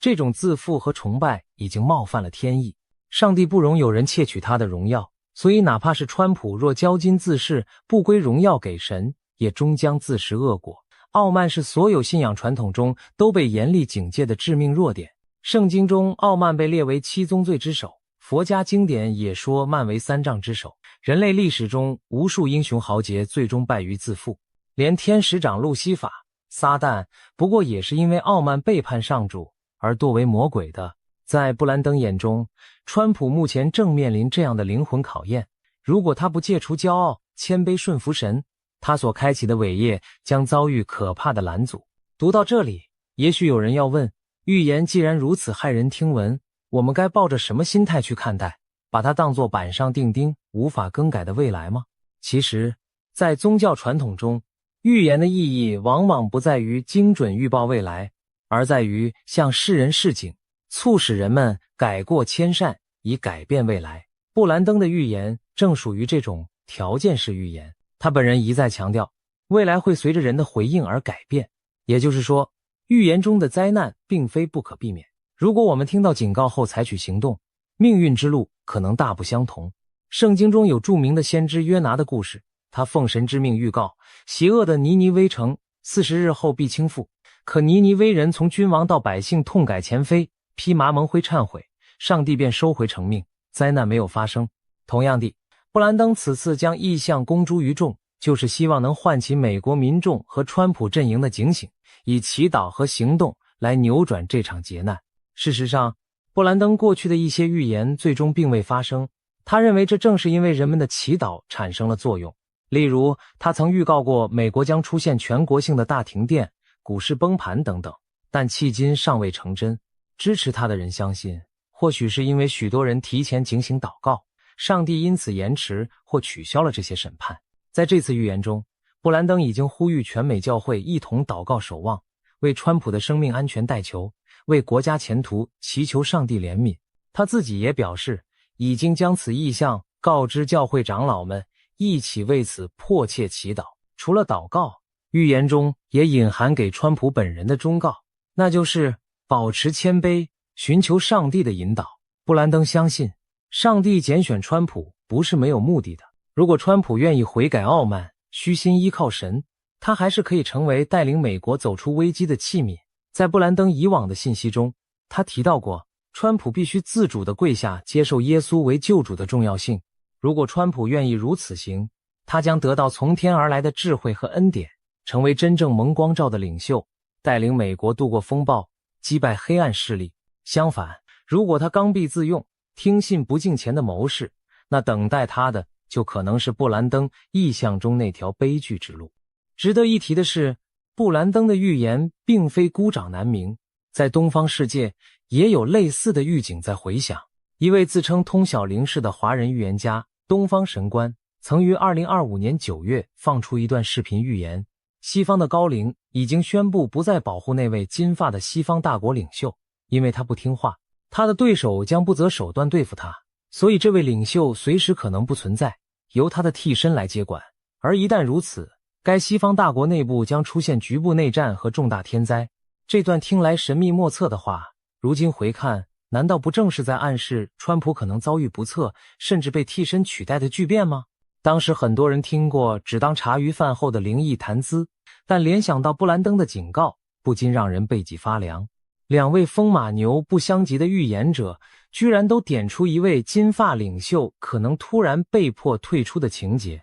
还都预见其后国内会陷入混乱。难道冥冥之中真的有大事将至，给不同的人都敲响了警钟？除了民间先知，事实上国际局势本身也在释放不祥的信号。俄乌战争仍在焦着，台海和中东等热点暗流涌动，连法国知名学者都感叹，第三次世界大战其实已经打响，只是我们身在局中未必察觉。在这种剑拔弩张的大背景下，一颗子弹就可能成为压垮骆驼的最后稻草。假使川普遇刺，美国对凶手背后势力的报复行动无疑将把现有冲突全面引爆。那时中共会不会趁机侵台？伊朗会不会联合盟友攻击以色列？北韩会不会蠢动？这一连串连锁反应都可能因为美欧决裂，全球秩序瓦解而被推向失控。布兰登曾预言，真正空前的冲突正在蓄势待发，它将揭开世界大战的序幕。他甚至描述了中东叙利亚发射生化武器攻击以色列，以色列毁灭大马士革，以及土耳其号召阿拉伯联军入侵以色列等可怕场景。如果这些也在未来上演，那无疑就是第三次世界大战的全面爆发。这一切听来虽然恐怖，但也不是没有希望的转机。布兰登强调，在幕后黑暗中将有熊熊燃烧的信仰复兴之火。他看见一边是战争、瘟疫、科技失控等灾难酝酿，但另一边，上帝也在软化人们的心，一场前所未见的属灵觉醒正在酝酿。甚至一些好莱坞明星、科技巨头的灵魂都开始苏醒，投入这场对抗黑暗的属灵复兴。或许上天允许这些危机临近，正是为了击碎人类的傲慢与偏见，使更多人谦卑，寻求更高的意义。在大审判与大复兴的双重剧本中，人类其实握有关键选择权，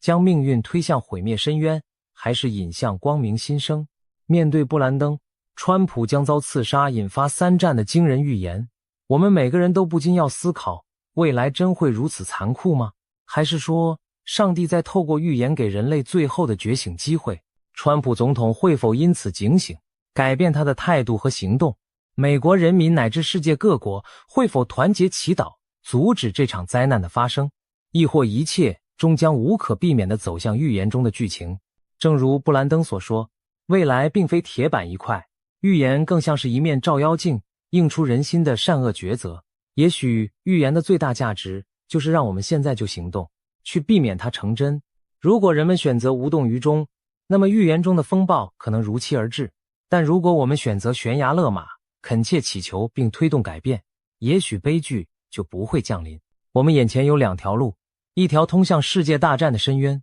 一条则可能迎来道德与信仰的复兴。我们期盼川普和世人能做出正确的选择，让历史朝着更好的方向发展。毕竟，预言的目的从来不是让人坐以待毙，而是唤醒人心，在黑暗中寻找改变的契机。让我们拭目以待，怀抱警醒与希望，祈愿这场预言中的浩劫最终不会成真。